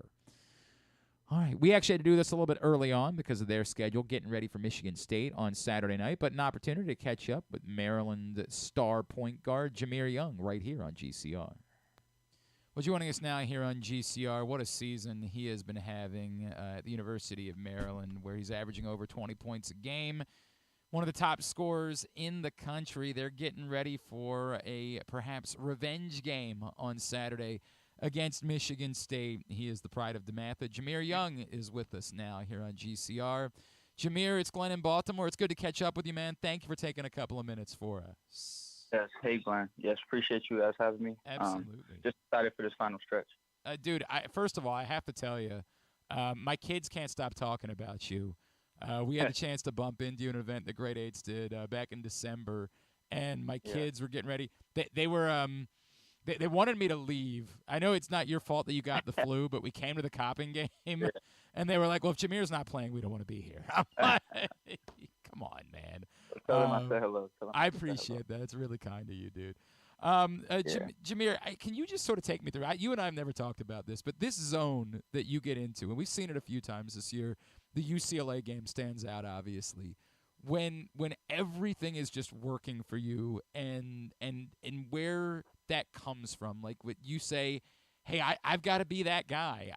It's got to go through me. Where does it come from that you have that personality to just start taking things over? Yeah, so I mean, I would just say, just with my experience, being a leader, one of the oldest guys on the team, just my will to win, and my competitive nature as well. So that just all comes together. I'll just do anything it takes to win at the end of the day. So that's where that really comes from, and that's when I play my best. What is it like when you're in those moments? Like, do you almost black out, like just almost go unconscious, like you're a completely different person when you're in the zone like that? Yeah, definitely a different person than I am off the court. Right. But yeah, just trying to win. Anything that it takes to win, and just not taking no for an answer. That's when I get in that mode. And that's really like listening to you talk about it as well, because like having talked to you a few times, you're such a soft-spoken guy. You're like so polite. You're so kind. And then it's almost like you turn into like a basketball psychopath in those moments. Yeah, I mean, just from experience, just being, I was taught to be nice, off the court, but when we get in between those lines, it's on, and, just trying to win every game possible, deep in the season, this final stretch, just every game matters. So I take it very seriously. The team takes it very seriously. So that's where that comes from. He is Jahmir Young. He is with us here. Do you have a favorite? Like, do you have any particular shot? Because, we've seen a few recently that were pretty special, like those back-to-back threes last week. But, like, do you have any one that you look back on and like, hey, man, if I want to relive something, if I want to feel a moment again, that's the shot or that's the drive or that's the play that I think about? Yeah, I would say definitely Iowa. Yeah. About taking about 5 seconds, just a game-winning layup, just driving left to my strong hand, getting downhill, and creating something. That was a cool moment. It was a really cool moment, and it was like, after you guys had fought to get back, and then the foul, like it almost felt like you were saying, dude, no matter what, we're not losing this game. I don't care. I'll do anything. We're not losing this game. Yeah. Hey, man, it worked out. That was the mindset. And it worked out really well. Jahmir Young is with us here on GCR. Jahmir, obviously this season, I know coming off an NCAA tournament run, there was a reason why you wanted to come back this year. How the lumps that you guys took early on, what did you learn from that, and how did you guys sort of right the ship? And I know you'd rather, even the ones that came up a bit short, you probably would have preferred to get them all. But like, how did you right the ship to start playing better basketball over the course of the last month? Well, it was really just, going back to the drawing board, just looking back, just losing games under 5 points, multiple games, just nail biters. Just shows that we're not too far, whether that's a single possession away or a couple possessions away, a block out or, a couple missed free throws. So just going back and pushing each other in practice and really just back to the drawing board and, saying that we're right there to keep fighting and to not give up. And, it's turned around for us. And, I feel like we're hitting our stride and, we've won the last 4 out of 6. So, I'm proud of this group and we're just going to keep trying to uphill. What is it, the line of being a leader, do you find yourself trying to demand more of the guys around you? Like, come on, man.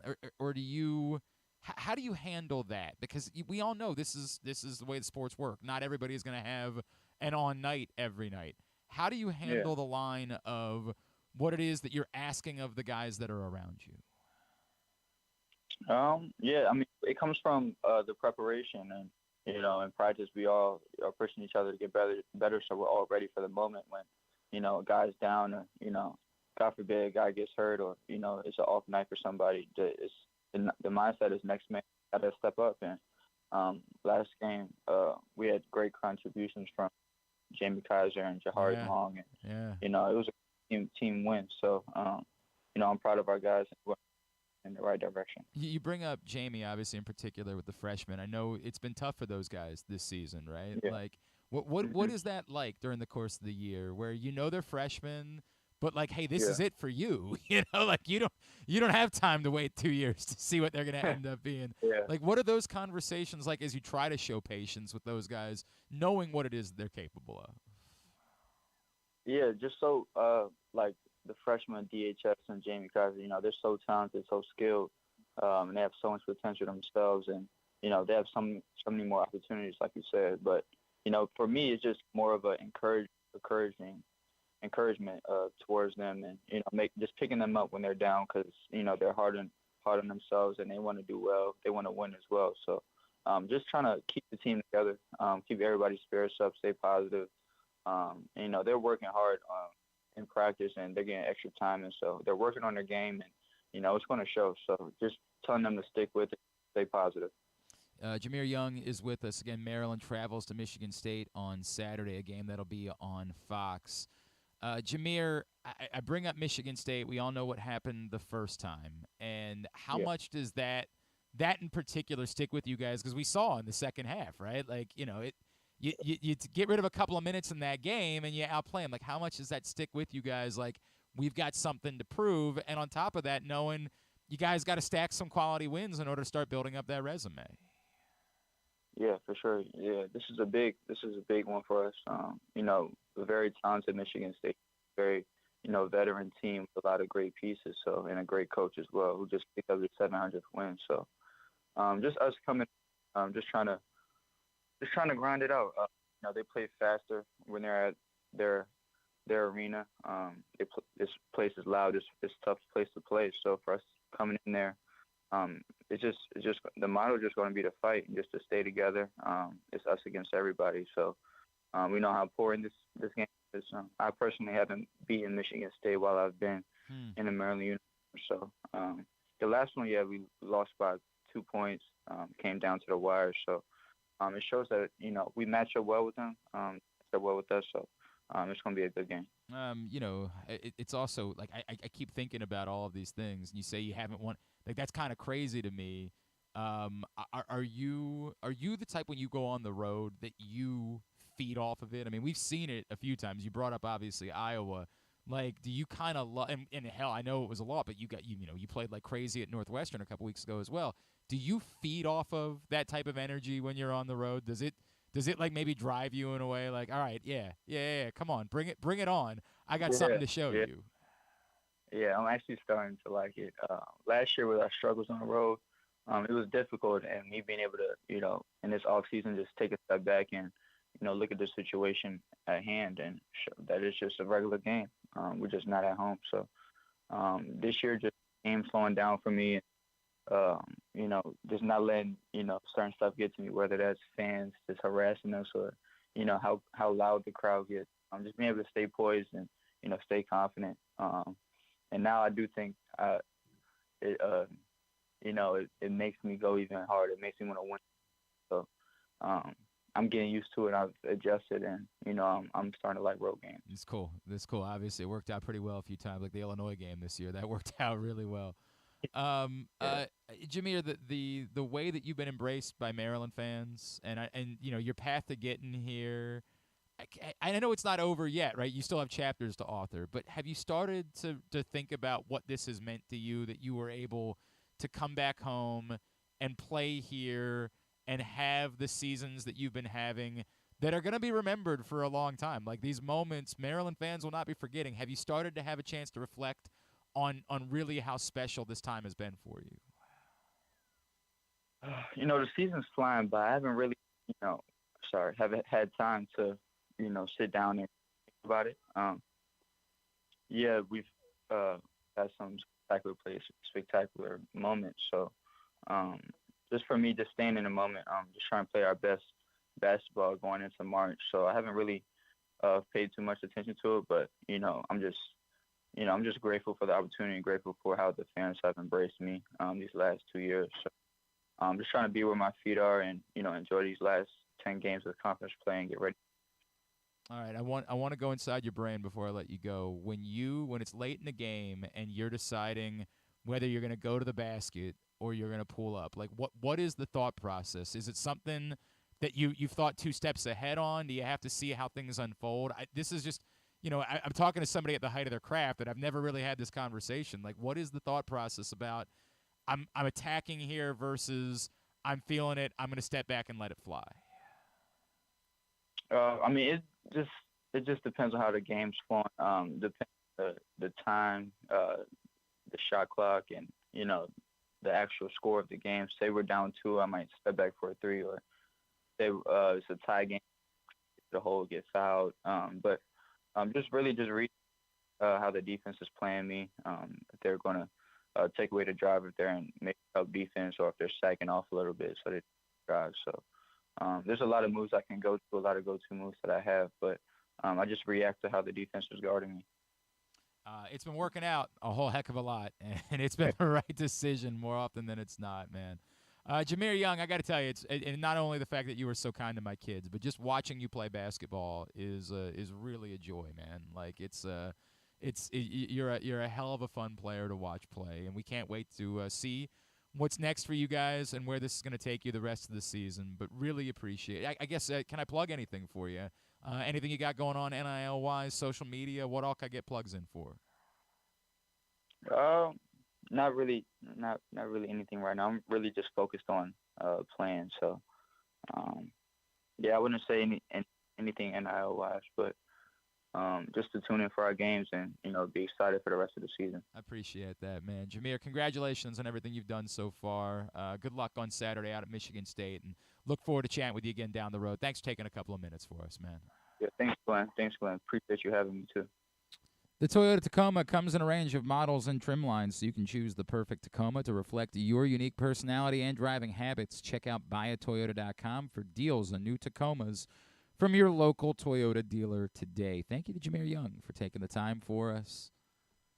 It really was awkward because 5 days before the Coppin game, maybe it was a week before the Coppin game, we had been at the bowling party that Grade 8's memorabilia threw, and Jahmir Young came over and was playing with my kids, and it was really cool. And they were like, "Oh, we're gonna go see Jahmir play," and then we got there, and he had the flu. The boys were devastated. Maybe we'll get him back for another game. Very nice young man. And look, I talked about this a little bit last week. It's unfortunate if Maryland doesn't make some sort of run and get themselves in the NCAA tournament, because I don't know that we'll remember Jahmir Young as fondly 15 years from now. It's the shame, right? And I would say it's somewhat similar to Melo Trimble, Anthony Cowan, who all had their moments. They all hit big shots, and you appreciated how they played. I think Jahmir Young has been actually a little bit better than those guys, just because he's kind of had to. But it's hard to stand out. You almost don't remember which one was Melo and which one was Anthony Cowan sometimes, because they never really accomplished anything so significant to separate themselves. You remember them being tough players, really good players, guys that you enjoyed watching, and you remember them hitting big shots but you don't really remember. I know they, I think it was Melo beat Wisconsin at the butt. That's what I was going to say. I think it was Melo. You remember that, but you have that. It takes you a second. You're like, right. Was it Melo or was it Cowan? Because they all kind of Michigan State, I want to say, right? They did. Yeah. It. But at the time, you would have remembered it. If we were in the middle of that season, we would be like, of course you remember that. But the just lack of overall accomplishments, of signature, postseason wins, Everyone will always remember John Gilchrist in Maryland basketball history because John Gilchrist won an ACC tournament because he put a team on his back and went and won 3 games in 3 days in Greensboro. Different world. They were the 6th seed. If you're the 6th seed now, you don't get to play 3 games. You got to play a lot more than that. It's a different world for conference tournaments. But it requires something like that to really stand out. Gravis Vazquez accomplished so many things that he stood out. In the post-Gary Williams era, you've yet to have a player that really separated themselves from the rest of them. So until they do something notable, like that's really what it requires, is something notable in the postseason.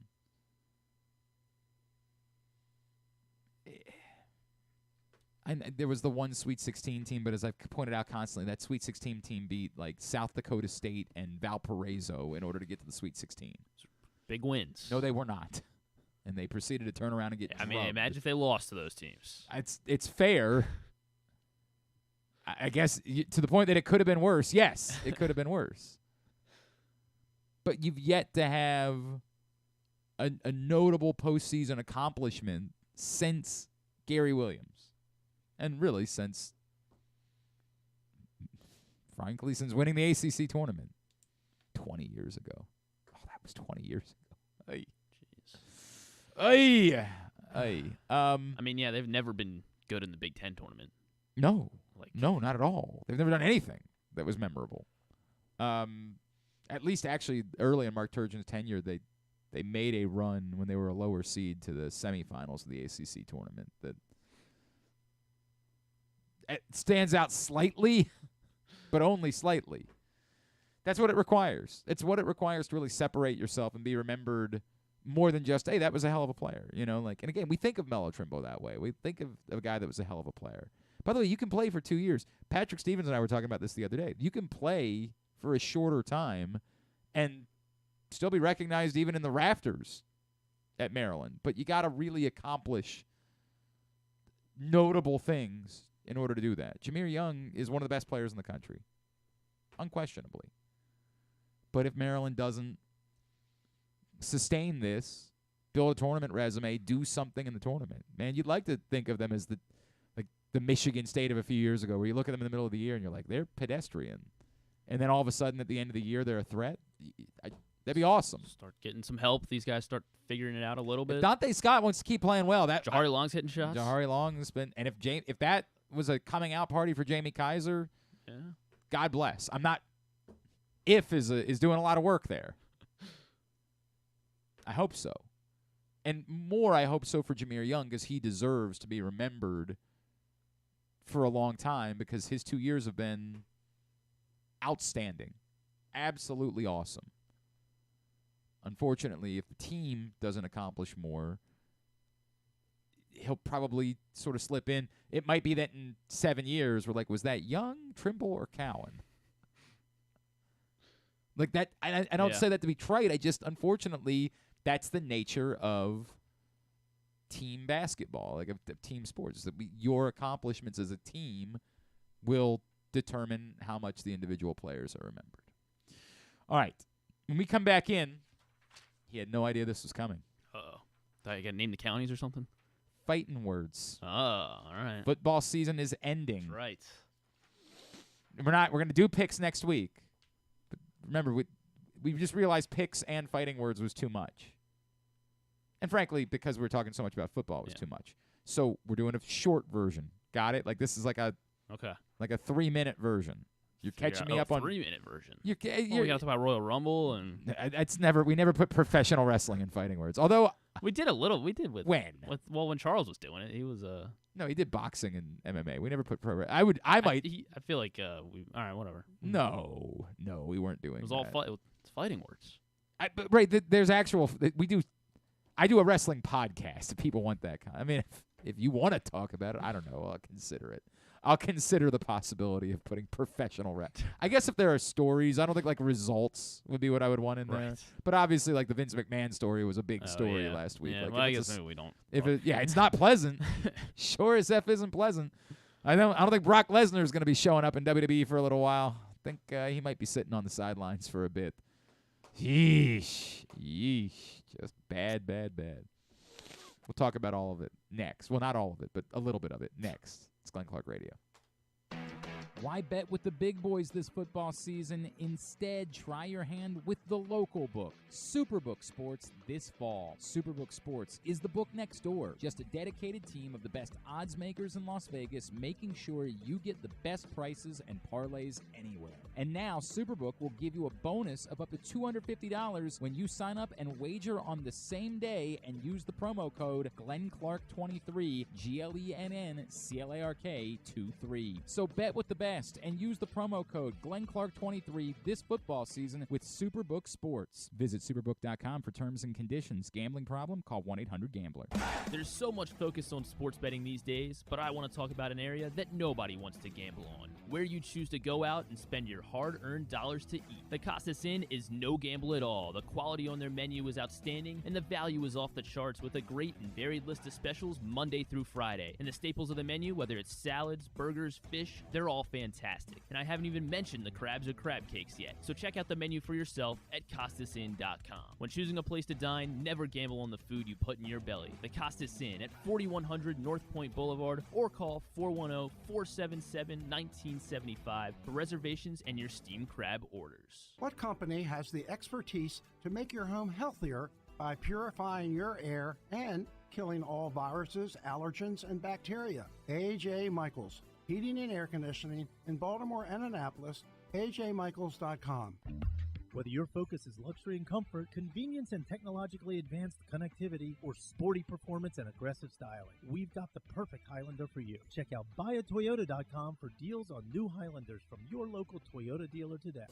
The latest edition of Pressbox is available now, and it's our very special annual Best Of issue. On the cover, we celebrate Orioles manager Brandon Hyde as our Mo Gabba Sports Person of the Year, and the Orioles as our Team of the Year, with Stan the Fan Charles and Glenn Clark sitting down with Hyde to discuss his role in creating the culture that defined the Orioles' magic season. Also inside, we recognize the top people, performances, and moments of 2023. Pressbox is available for free at over 500 area locations, including 60 Royal Farm stores, and you can always find the entire edition, as well as the best daily coverage of the Ravens, Terps, and O's at PressBoxOnline.com. Hey Ravens fans, looking for the perfect new game day brew? Get a Guilford, Baltimore's finest craft beer during the next home game at the bank. That's not all. Gather your flock next home game and check out Guilford Hall Brewery's brand new bar, the Gilly Nest, located near Section 505. No tickets? No problem. Enjoy all Ravens games all season long at our restaurant and brewery in Station North. Guilford Hall Brewery, European tradition, Baltimore charm. Contrary to what some people believe, I actually like this guy when he sleeps. Glenn Clark, talking sports. All right, back in here on GCR as we continue along on a Thursday edition of the program. We won't do it next week, but once football season is officially over, we will bring back fighting words. Griffin, it started with our friend Charles. What was Charles? Did we ever have a nickname for Charles when he was here? Prince, I think. Was that Prince Charles? Is that what it was? I think that's what we call Yeah, because I didn't want to be King Charles. That didn't work. Prince Charles, Charles Greer, who I believe I saw led all of college football, any level, in block kicks. Really? This season. Wow. Yeah, good Shout for out our buddy Charles. So when Charles was here, like all interns, we gave him the assignment. You can have a segment. It's yours. You got to prepare it. You got to curate it, the whole thing. He wanted it to be about fights, and so we called it Fighting Words, and Griffin was jealous because Griffin's a big fight fan, and every week he was, like, pouncing a little bit more. And then when Charles left, he was like, can I have it back? Can it be mine? Can I have it? I was like, yes, Griffin, settle down. Stop humping my leg. That's very weird. You may have fighting words. The problem is, it was weird. The problem is, once we get into football season, there's just not a whole lot of time. Right. So now the football season is going to be over, while we'll be talking lots of baseball in baseball season, we think there'll be a little bit more room to bring back fighting words. So we're just going to do a tease, and then 2 weeks from today, it'll be back into the rotation, fighting words, until football season again, at which point none of the other sports matter, no offense. It's just the way that it goes. I mean, it was worse because when the football season began, the Orioles were also in the throes of what we thought might be a run to the World Series, so there was really no room for anything else. But all right, so give me just a couple of. I think I got to hit the bet, right? Oh yeah, by all means. It's Fighting Words with Griffin Bass. There we go. The Fighting Words, actually, I'm going to say, is brought to you by Superbook. Part of the reason why I thought of it again is I was playing around at Superbook. They've got some cool bets available on the MMA page at Superbook. Like, you can bet who's going to be future fights, each division's champion at the end of the year. Oh, interesting. Right? Maybe I can come back in 2 weeks and we'll have a. Like, John Jones is the favorite to be heavyweight champion at the end of the year, plus 175. Tom Aspinall second at plus 200. You can bet who's going to be the champion of every division at the end of the year. It's a tough one because is John Jones even going to fight? Like, that's where is he as far as his? He he had I think it was a pec injury, and I want to say he got surgery like right before he was supposed to fight in November. Right. In New York. Yeah, I don't know if he's interested. I mean, he's John Jones. He can do whatever he wants. I would assume he's interested in coming back at some point, but I don't know if he'd want to fight Tom Aspinall just because, no offense to Tom Aspinall, not many people. Not a big. Yeah, but if he were to fight Stipe. Right. That would be a bigger draw. Definitely worth it to him. Stipe is coming to Live Casino and Hotel. That's true. Yeah. When is that? Yes. Are are you stalking we have it? running, yeah. So it's right. February 17th, I believe. Griffin's looking for a Valentine's date that's very specifically interested. Hi there, miss. I'm Griffin Bass. Could I take you out for Valentine's Day this year? Do you want to meet Stipe? Sure. Okay, well, if you want to go out on the Saturday night, because nobody wants to go out on Wednesday. Like, who wants to do that? You want to go out on Saturday night? Kind of specific plans. Tell me what you think about this. You could also, as Griffin was pointing out, you can bet on potential fights. Some fights, we don't even know if they're happening. Yeah. Conor McGregor is supposed to fight Michael Chandler for 3 years at this point. I don't know when Conor. I don't think Conor's. If I had to, the bet should be will Conor fight this year. I understand that, but that's not Griffin. You're not helping. We're talking about Superbook. You're right. We really got to work with you on this. We really got to have a conversation. Wow, he's about even money with Michael Chandler. If Interesting. Conor McGregor fights Michael Chandler this year. Now, these bets all die. If the fight doesn't happen, then you just get your money back at the end of the year. But if the fight were to happen this year, as Griffin just pointed out, it's even money. You're looking at the Bo Nickel one? I'm looking at the yeah, Bo Nickel you're definitely looking I knew you were looking at the Bo Nickel one. Bo Nickel to fight Khamzat. It was Khamzat Chimaev. Chimaev. Yes. Right now, Chimaev would be a minus 210 favorite. So crazy. If you just want to have some fun, put some money down on something because you want it to happen, you can do that at Superbook. Superbook.com. Download the Superbook app. Use the code GlennClark23 when you sign up. You'll receive up to $250 in a same-day first bet match, win or lose. All right, a couple of headlines. A little bit of a lull in the UFC right now. The next pay-per-view will be on February 17th. It is Alexander Volkanovski and Ilya Topuria for the featherweight belt. That should be a good one. The Robert Whittaker's on the card. Merab Dvalishvili is fighting Henry Cejudo on that one as well. Mackenzie Dern's one of my favorites. She's on that card. The next couple fight nights, like this weekend, this weekend's card is not good this weekend. It's Roman Dolidze and Nazardine Imavov. There's just no one. Drew Dober is the co-main event. That's the only one I'm really interested in there. Just kind of really all the conversation in the UFC right now is still just kind of looking ahead to the UFC 300, which is in April. And right now that one is very stacked. They haven't announced a main event, which is kind of weird. But if you look at the card, like every single fight on the card could be it would be a banger of like a fight night. If it were to headline a fight night, because you got like Justin Gaethje is fighting Max Holloway I believe that's going to be for the BMF belt. I think they should just make that the main event. Like I think that'll be enough. It's Justin Gaethje, Max Holloway. I think people would care about that. Charles Oliveira is going to fight there. I just don't care about the BMF belt. It's not a real thing. I know, but again, I don't care about it in pro wrestling. And pro wrestling, if they have two really good guys fighting, I'm again, interested. I get your idea of it's just a good fight. Mm-hmm. I'm all in on that. You can't can't get me to give a rat's ass about the BMF belt. It's not a thing. Because they want a pay-per-view to have a title, be the headline. Yeah, just make that your title. It needs to be a title. It needs to be an actual championship. Yuri Prohaska is going to fight on that card as well. He's an underdog right now at Alexander Rakic, which I can't believe. Kayla Harrison is set to make her UFC debut. Judo gold medalist. Exactly. She will. She's going to murder Holly Holm. Oh wow. That's a hell of a This is a good card. What are you talking Holly about? Holmes 42. I know, but it's a name. Like that's what makes it an intriguing card. Yes, yeah. Your point is well taken, which It's is a like very good card. But it's the thing I should hate, right? Like, and by the way, I won't be purchasing it. Let me make that abundantly clear. Bolt Nickel's gonna fight. I get it. We're all in on Bo Nickel. I understand that. So UFC 300 is really what everyone's looking at right now in the UFC, waiting to see what the main event will be announced there. Boxing wise, not a whole ton. On Thursday night, Teofimo Lopez will be fighting. Tonight's Thursday night. Sorry, next Thursday. Like what the hell? I'm just looking. I'm trying to give you the headlines. Well, It'll be a top rank. The It'll be a Fury top fight's rank. in a couple weeks, right? Is it? When's Yeah, Fury I think that's in. It might be the same night as the UFC pay-per-view. Actually, no, because Really? it's in. The Fury fight's in Saudi Arabia, so I'm gonna guess it that's might be it's an afternoon deal or maybe a morning deal, and then he's gonna after fight that- Usyk. Yeah. Let's see what That's day are the- they? Yeah, they're the saying 17th? February That's what I 17th. Okay, all right. So I'm all right. guessing that's earlier in the day. I would assume it has to Yep. be. The latest news I see is Leonard Ellerby apparently is saying that Tank Davis and Devin Haney is not going to happen. I don't know if Tank's gonna fight. Just kind of like to have him fight at some point. Yeah, Be nice. yeah. I'm trying to find the time here for the Usyk Tyson Fury. But yeah, I mean that'll be so yeah, February 17th. That'll be a big day. Spend the whole day over at live. That would be the week that we would be returning to Fighting Words. So this kind of works out perfectly. Yes, They understand. They do understand that like football is over. People now- are bringing back the Fighting now, Words. and people are looking for events. This is the reality post football is that like you're just looking for anything that feels significant. And I say this with all due respect to the NBA. I watched the Suns Nets game, or at least some of the Suns Nets game last night when I got home. But you can't make any of these NBA games feel significant until, like, the Lakers-Warriors thing from Saturday night was great if you turned it on in the fourth quarter. If you turned it on in the fourth quarter, it was wildly entertaining.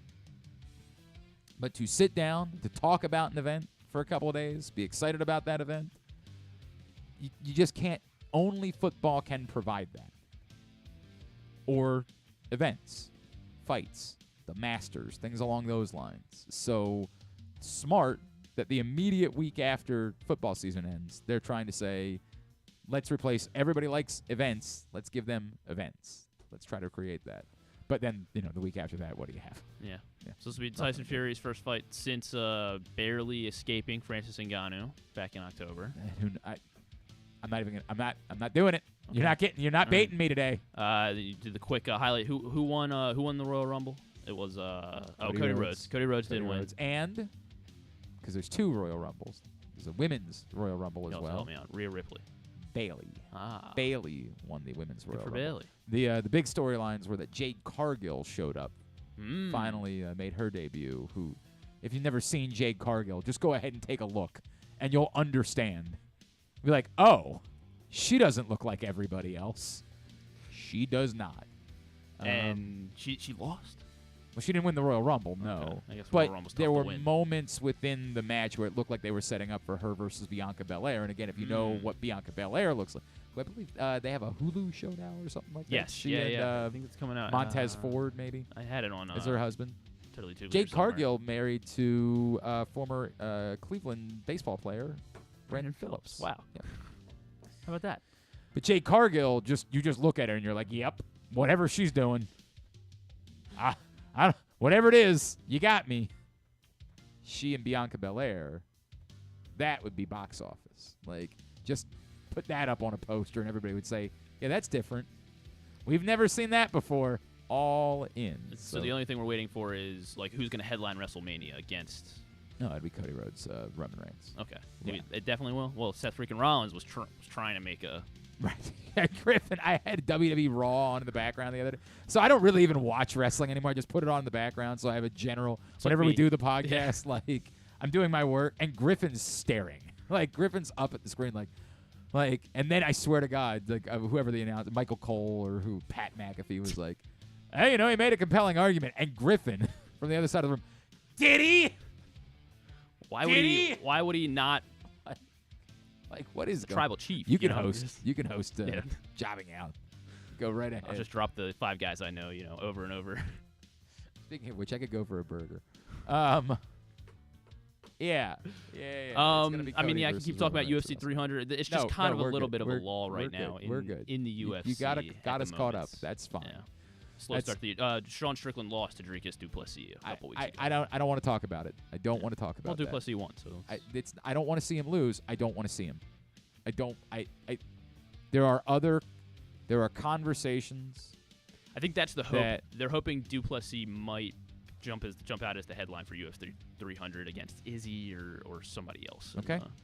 We'll see. Yeah, we'll see. middleweight. So that is the news. Very good. Thank you very much. That was Fighting Words. We'll do Fighting Words every Thursday starting in 2 weeks.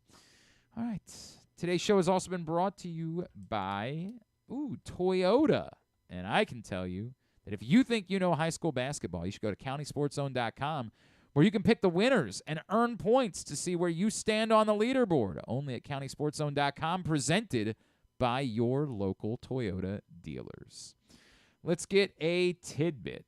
Tidbit is brought to you today by the Green Turtle. What's going on today at the Green Turtle, Griffin? Green Turtle, if you're in Canton, if you go down to Canton from 6 to 8, Jeremy Kahn is doing Betting 101, and he'll help you get ready and understand all the props that are coming up for the big game in a couple weeks here. Because they have live in-person. The NBA All-Star game. Right, yes, yeah, the NBA All-Star game. The celebrity match. Gotta know the way to lean there. But they have live in-person betting now, and every Thursday, the Green Turtle Sportsbooks are offering a free $10 bet in Towson and Canton, and you can use it on wherever you like. Again, I'm telling you, I like Towson tonight against Northeastern. And at the Green Turtle, you experience the ultimate destination for game day excitement, great food, and live in-person. And you'll be able to watch the game. Exactly. Because it'll be on television. Yes, you can watch the game or go. They are home tonight. Yes, correct. It's right down the street. But we're, of course, trying to promote the Green Turtle. Go make your bet. And get then an appetizer, get some food. And then come back afterwards is what right, you're saying. Exactly. Okay, Yeah, celebrate the win, cash out your bet, All right. It's the whole thing. You're going to be there tonight? I will be at the game, yeah. Excellent. Check out the Green Turtle Bet Park Sportsbooks in Towson and Canton. Go pick up your free bet. Make some money while enjoying some food and sports tonight. All right, what you got for tidbits? Again, I don't want to do any of the Travis Kelce, Pat Mahomes stuff yet. So this was one I had last week. By the way, I'm sorry. I don't have it in me. I just don't care. And I mean that with all due respect. They're scumbags. I actually feel bad. Josh was texting me about it last night, and I never got back to him. I'm a jerk. I'm a bad person. You are. I'm really stressed. My lacrosse season starts on Saturday, and I'm trying to cram a lot of prep into a short amount of time. And so I'm just sort of blanking on every. Like, this was the week that I Why are they still talking about it? I don't understand. I don't actually care. I want to start with that. Personally, Glenn Clark, I don't actually care about any of it. Let me add to it. I'll add to that. Truth is, you win the game, you get to talk ass. That's the way that it goes. And we have to deal with that. It's just the nature of the beast. You win a game, you get to run your mouth afterwards. That doesn't require anybody in Baltimore to like it. And I've had a lot of people say, I can't believe that I'm at the point where I'm going to root. I'm going to find myself rooting for San Francisco. Fine. I'm with it. I still think I'm going to mostly be indifferent. I said before, I don't really have a lot of connections. This is not a Super Bowl where I know. Last year, I was really happy for Brandon Williams. Brandon Williams is a guy that I got to know personally. I really liked. Was a hell of a player. I felt really good for Brandon Williams last year. Which isn't to say that I was a Chiefs fan. It was more as the game was going on, I was like, man, I hope Brandon Williams gets a ring out of this. I love that guy. Really love that guy. I don't have anyone involved in this game that I have. Dan Williams, the former Stevenson quarterback, is a friend of mine and is on the coaching staff in Kansas City. So, but he's already got 2 rings. It's not the same. If he really and his job didn't. It's not like he's the offensive coordinator this year, so it'd be a different. You know what I mean? He's still, I think, quality control. So that doesn't mean anything. Although I love Dan, he's a great guy. Was a hell of a player during his time at Stevenson, and really, really happy for him and the success that he's found. I liked Kyle Juszczyk. I got along with Kyle Juszczyk when he was in Baltimore. Nice player, good guy. Was fun. I remember doing a piece. He was openly campaigning to try to be on the Olympic handball team. And I did a silly story about it. And then I reached out to USA Handball, and they were like, could you get us in touch with him? Like USA handball is such nobody in this country thinks about handball at all, No. right? And then you get to the Olympics and you see it and you're like, that's kind of fun. Why don't we do that? And that's what happens with the athletes watching. They're like, we could do that. And that's what Kyle Juszczyk was doing. He was sitting at home watching the Olympics like the rest of us were, and he was like, I could do that. And I wanted to just have a fun story about it, and so I just wanted to reach out, like, expecting that the folks at USA Handball would say, okay, we appreciate their interest in the sport, but obviously you have to be a lifelong handball player. It was the exact opposite of that. The USA Handball response was, please help us get in touch. We could use the help. And I was like, and so it ended up being a fun story that people enjoyed, right? And I asked other guys in the locker. I like Kyle Juszczyk. Do I like him the way I like Brandon Williams? No. He didn't have the Niners are much more likable to me at this point right now. At the moment, I get it. At the moment, I understand that. 2 days ago, I find Nick Bosa to be particularly unlikable. Like, it's fair. Almost significantly and unlikable. The Ravens beat him. So you can There's say, a little bit of that, but that doesn't. What does that do for you, right? Like, all that really does is it leads people to being like, this is proof the regular season doesn't matter. Like this leans back to that. So I don't know, but I don't know that I can tell you that I'll be rooting for the 49ers because of the antics of Travis Kelce and Patrick Mahomes, but I get it. I understand why it's left a bad taste in me. I just don't. I'm dissociated from it. It's over. The game ended. I think it's kind of comical, like how obsessed they were with it. Like, we're going to run out of the field and get a 15-yard penalty if you miss the kick. Like, dude, what? But in fairness, anybody's looking for an edge. That's I got to be there. You can say they're weirdos, but the truth is, like, Ravens players try to use some of that stuff too. Everybody's looking for whatever stupid emotional edge they can come up with, as fake and as forced as it might be. Everybody in this town thought that Pat Mahomes' trainer was a loser last week. But you know what? Steve Smith made a life out of this. You loved it when he was your guy. Steve Smith would take nothing and be antagonistic about it. One day, I said on the radio, I haven't been out to practice yet. I don't know what Steve Smith's role is in the offense. And Steve Smith went to Twitter cursing me. All I said was, I don't know. You don't know what my role is? Real? Bro. But that's who he was. Well, you should have been more careful. Yeah, clearly. I swear to God. The person that was my employer at the time was like, what are you doing, picking fights with Steve? I'm like, shut the F up. Like, should have seen the writing on the wall there. Are you out of your mind? You have no idea what you're talking about, Chief. You are talking out of your ass. I am not picking fights with Steve Smith. I'd lose. Look at me. Look at me. But he needed that. That was the way he operated. He had to anything. You'd walk into him today, you'd be like, hey, man, it's a good day today. Is it? Is it? It was just who he was. And when he was on your team, everybody thought, oh, Steve Smith should have been a Raven his entire life. This is how people are sometimes. I get it. It's rubbing me the wrong way, too. But the truth is, I don't actually care because the Ravens aren't involved in the Super Bowl, and I'm just kind of disconnected. I think at this point I'll probably say I would prefer if the 49ers won, but it's mild. It's mild. There's nothing embraceable to me. I guess the Brock Purdy, the truth is, like, I don't know how to feel about Brock Purdy yet. I'm very close friends I guess with, like, someone who's in Brock Purdy's inner circle. I think everybody knows. One of my former co-hosts in Arizona is a former NFL quarterback named Dan Minucci. He's appeared on this show a lot of times whenever we've had a Ravens when the Ravens played the Cardinals. He was on with us earlier. He literally has trained Brock Purdy since Brock Purdy was, like, 10 years old. Is part of the Brock Purdy inner circle. And so, like, there's a part of me that would feel good for my buddy Dan. Like, I'd be like, yeah, it's cool, right? But I don't, to your point, I don't really know how I feel about Brock Purdy either. I've kind of been, it's always been weird to me.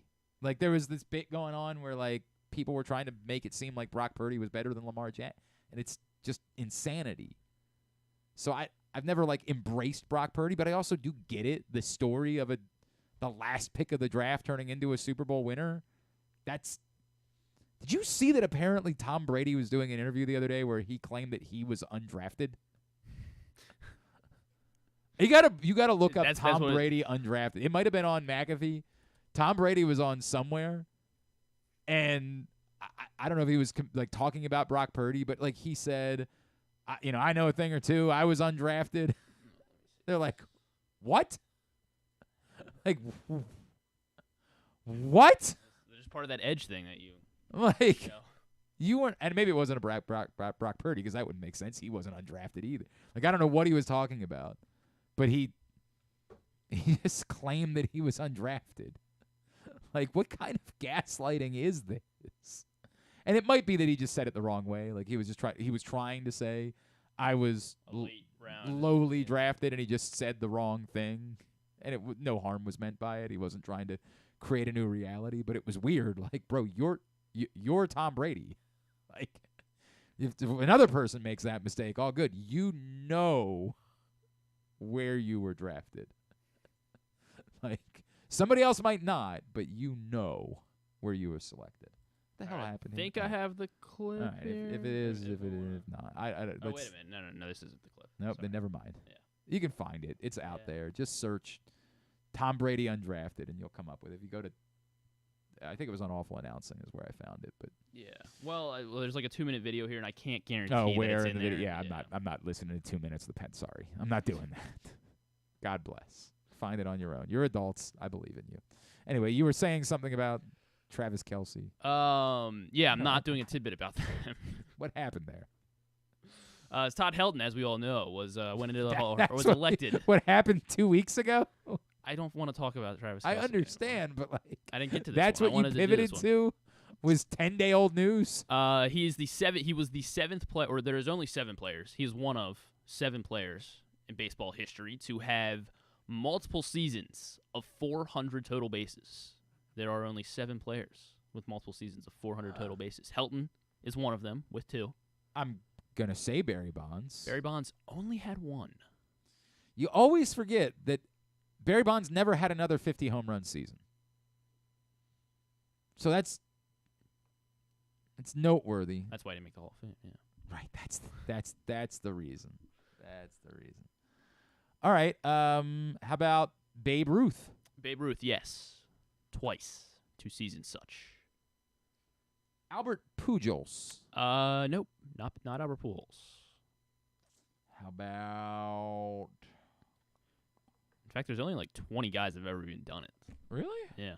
It's kind of surprising, right? Albert Pujols has not done it. Has not had 400 bases.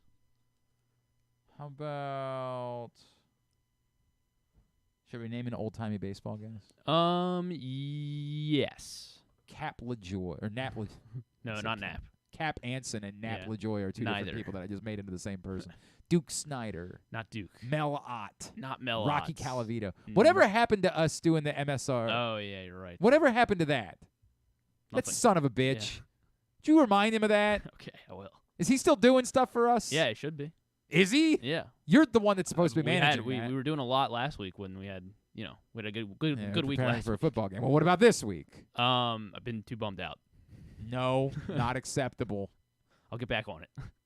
I was really excited about it. AMSR videos about the naming old-timey baseball players. I'll do it if he wants me to. I'll be the one. Okay. We'll Nap, Joy, Duke, Snyder, Rocky, Calavito, not on the list. Rogers, Hornsby. On the list. Hey! He's done it twice. Rogers Hornsby. Eddie Matthews. No, not Eddie. Lou Gehrig. Lou Gehrig has the most all-time. Really? 5 seasons. Jesus. Of 400 total bases. Yeah.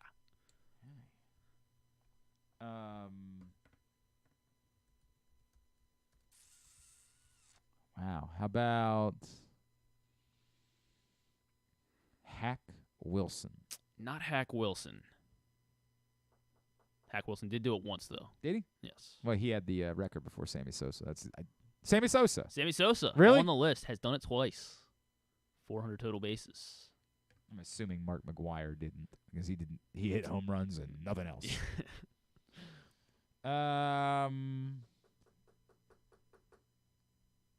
Jimmy Fox. Jimmy Fox on the list.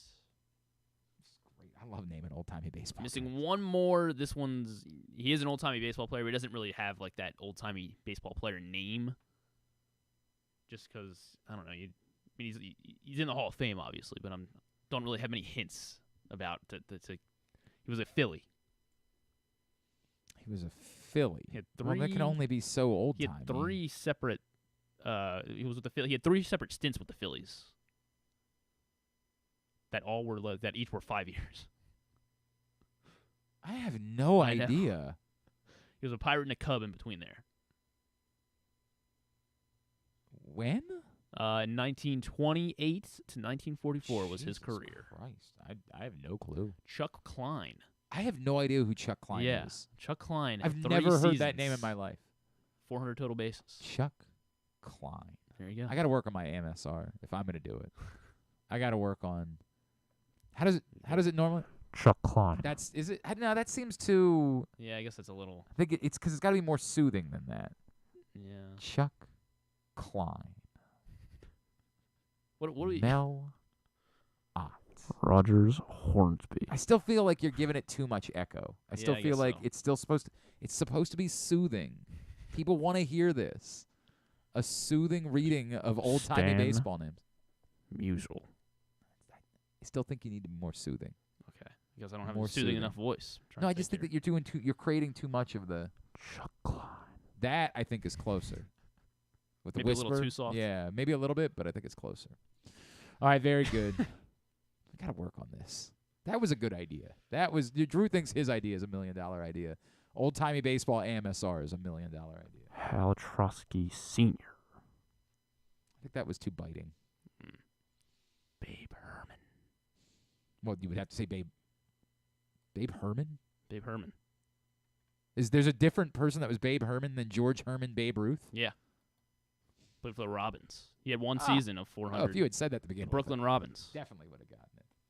All right, Tidbit was also brought to you by the print issue of Press Box, which is available for free at your neighborhood Royal Farms and at the hundreds of locations around town.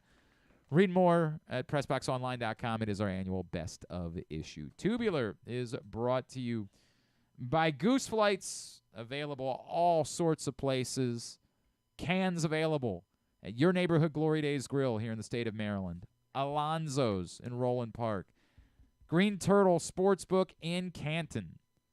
Cans and six-packs available at Guilford Hall Brewery and Station North. Costas Inn in Dundalk. Six-packs and cases available at the Wine Source in Hamden. $1.98 from every can sold goes to the Goose Flights Foundation and the work they're doing to continue Tony Siragusa's legacy by providing non-emergency medical transport to those in need. Find out more at PressBoxOnline.com/gooseflights about where you can pick up your can today. And we are continuing to work on drawing that footprint out further as much as we possibly can in this first run of Goose Flights. All right, here's what's coming up. Totally tubular this evening. As we've mentioned a couple of times, Towson hosts Northeastern. You can watch the game on Monumental at 7 o'clock.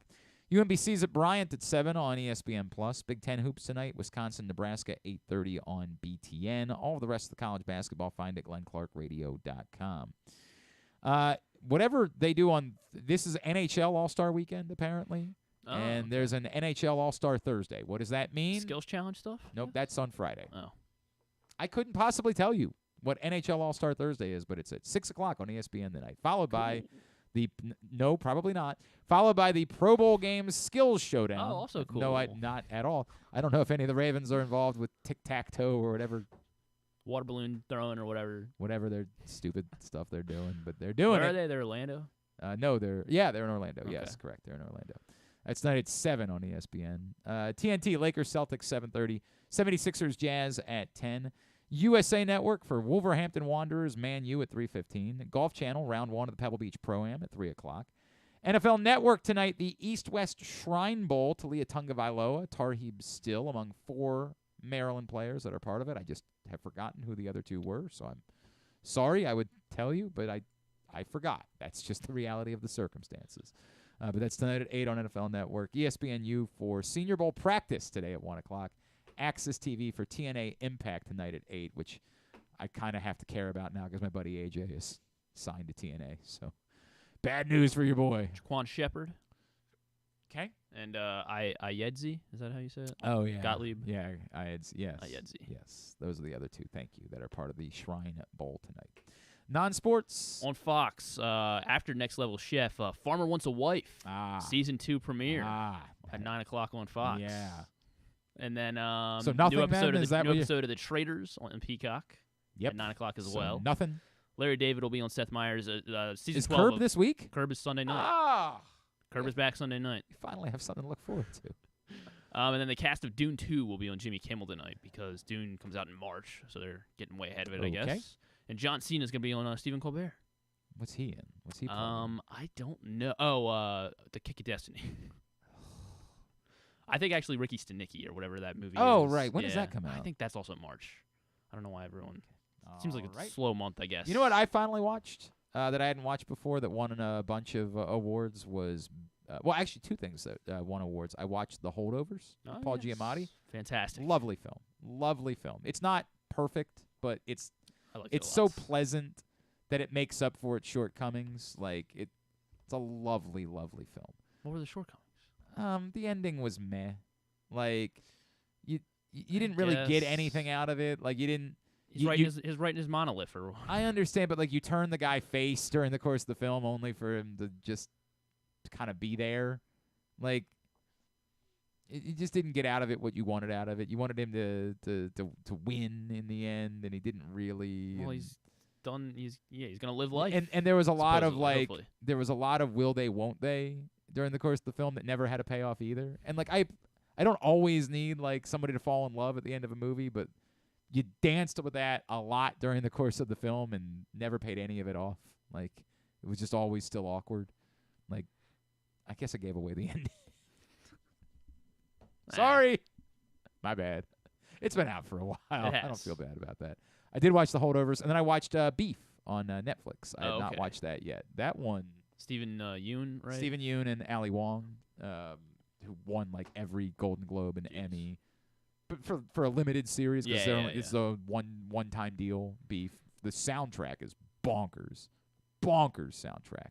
They paid a lot of money for a lot of 90s alternative music. Well worth it. It added a lot to Beef. Beef was good. It was good. I mean, I say it's good. It's dark. It's good. Is that the road? No. That's the Road Rage one. Yep. Starts with the Road Rage thing and then goes. Yep.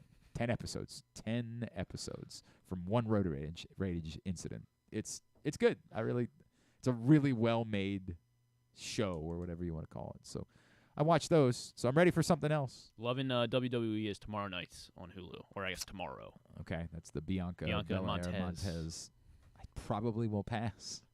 It's a reality show following your two favorites. I like them, don't get me wrong, but I will probably pass. I feel like there was something else that I was going to dive into. Oh, I started the season 2 of Loki, but I haven't finished that. I need to do that. I need to start Loki. And then I need to remember what other Marvel shows I wasn't watching that I should go. I've decided I think I'm just going to stick with, I don't know, the ones I want. So we never went to the theater to see the Marvels. And so when we were on the boat, they had a movie theater on the boat. And they would show like recent Disney films in the movie theater. So like the kids went and watched Wish with with their grandmother. And they were showing the Marvels. We're like, well, we never watched it. We might as well, right? So we got out of it. We were glad we didn't pay money. I don't know what's happening. I want to be nice about it because they're like the worst people you know just want to kill movies like that because women. That ain't the problem. The problem is they're not trying. It's like we just have to get this out there to try to establish another superhero for young girls. So be damned if we're actually doing it. Like they're not trying. It's bad. I still have hopes for some of the Marvel films that are slated for this year, but what else Marvels was brutal. There's not as many. I think there's only like 2 that are on the docket for 2020. Madam Web is technically Marvel, technically, but not really in the Marvel. Not in the Marvel cinema. Although Craven the Hunter Is Madam Web this week? I think it's like Valentine's week, so next week I think. I would look at it. Like the cast is good enough. Yeah, the trailers have not done it for me. I agree with that. I love Spider-Man, so I had interest, and I feel like every time I've seen a trailer, when I say I would look at it, I don't know that I would go to the theaters, but I would look at it at some point. Yeah, Deadpool 3 apparently. Yes, Deadpool. That's the big one. That's the biggie that's coming out this year. Yeah, Madam Web seems to me at minimum a bargain Tuesday, if that. Yeah, I don't think I would even. I don't know. I would have to. Are there already reviews out? Does it have a Rotten Tomato score yet? Let's see if there is a. No, I'm not. I don't think I see one. Because if somebody if it had like an 85% of Rotten Tomatoes, then I'd be like, okay. It's definitely not going to be 85 from what I'm hearing. All right, let's see if Rotten Tomatoes has a page for it. I'm sure it does. No rating yet. Yeah, it's never good when they're waiting the last minute to do previews. It's not good. It's also not a good sign when it's a February movie typically. Jeez, Argyle. Not good. Ooh, yeah, you're right. That is 36%. I'm excited for Lisa Frankenstein coming up with Catherine Newton. Excited for that one. I don't know anything about that. Catherine, you remember the Vince Vaughn Freaky? Vaguely, I never saw it.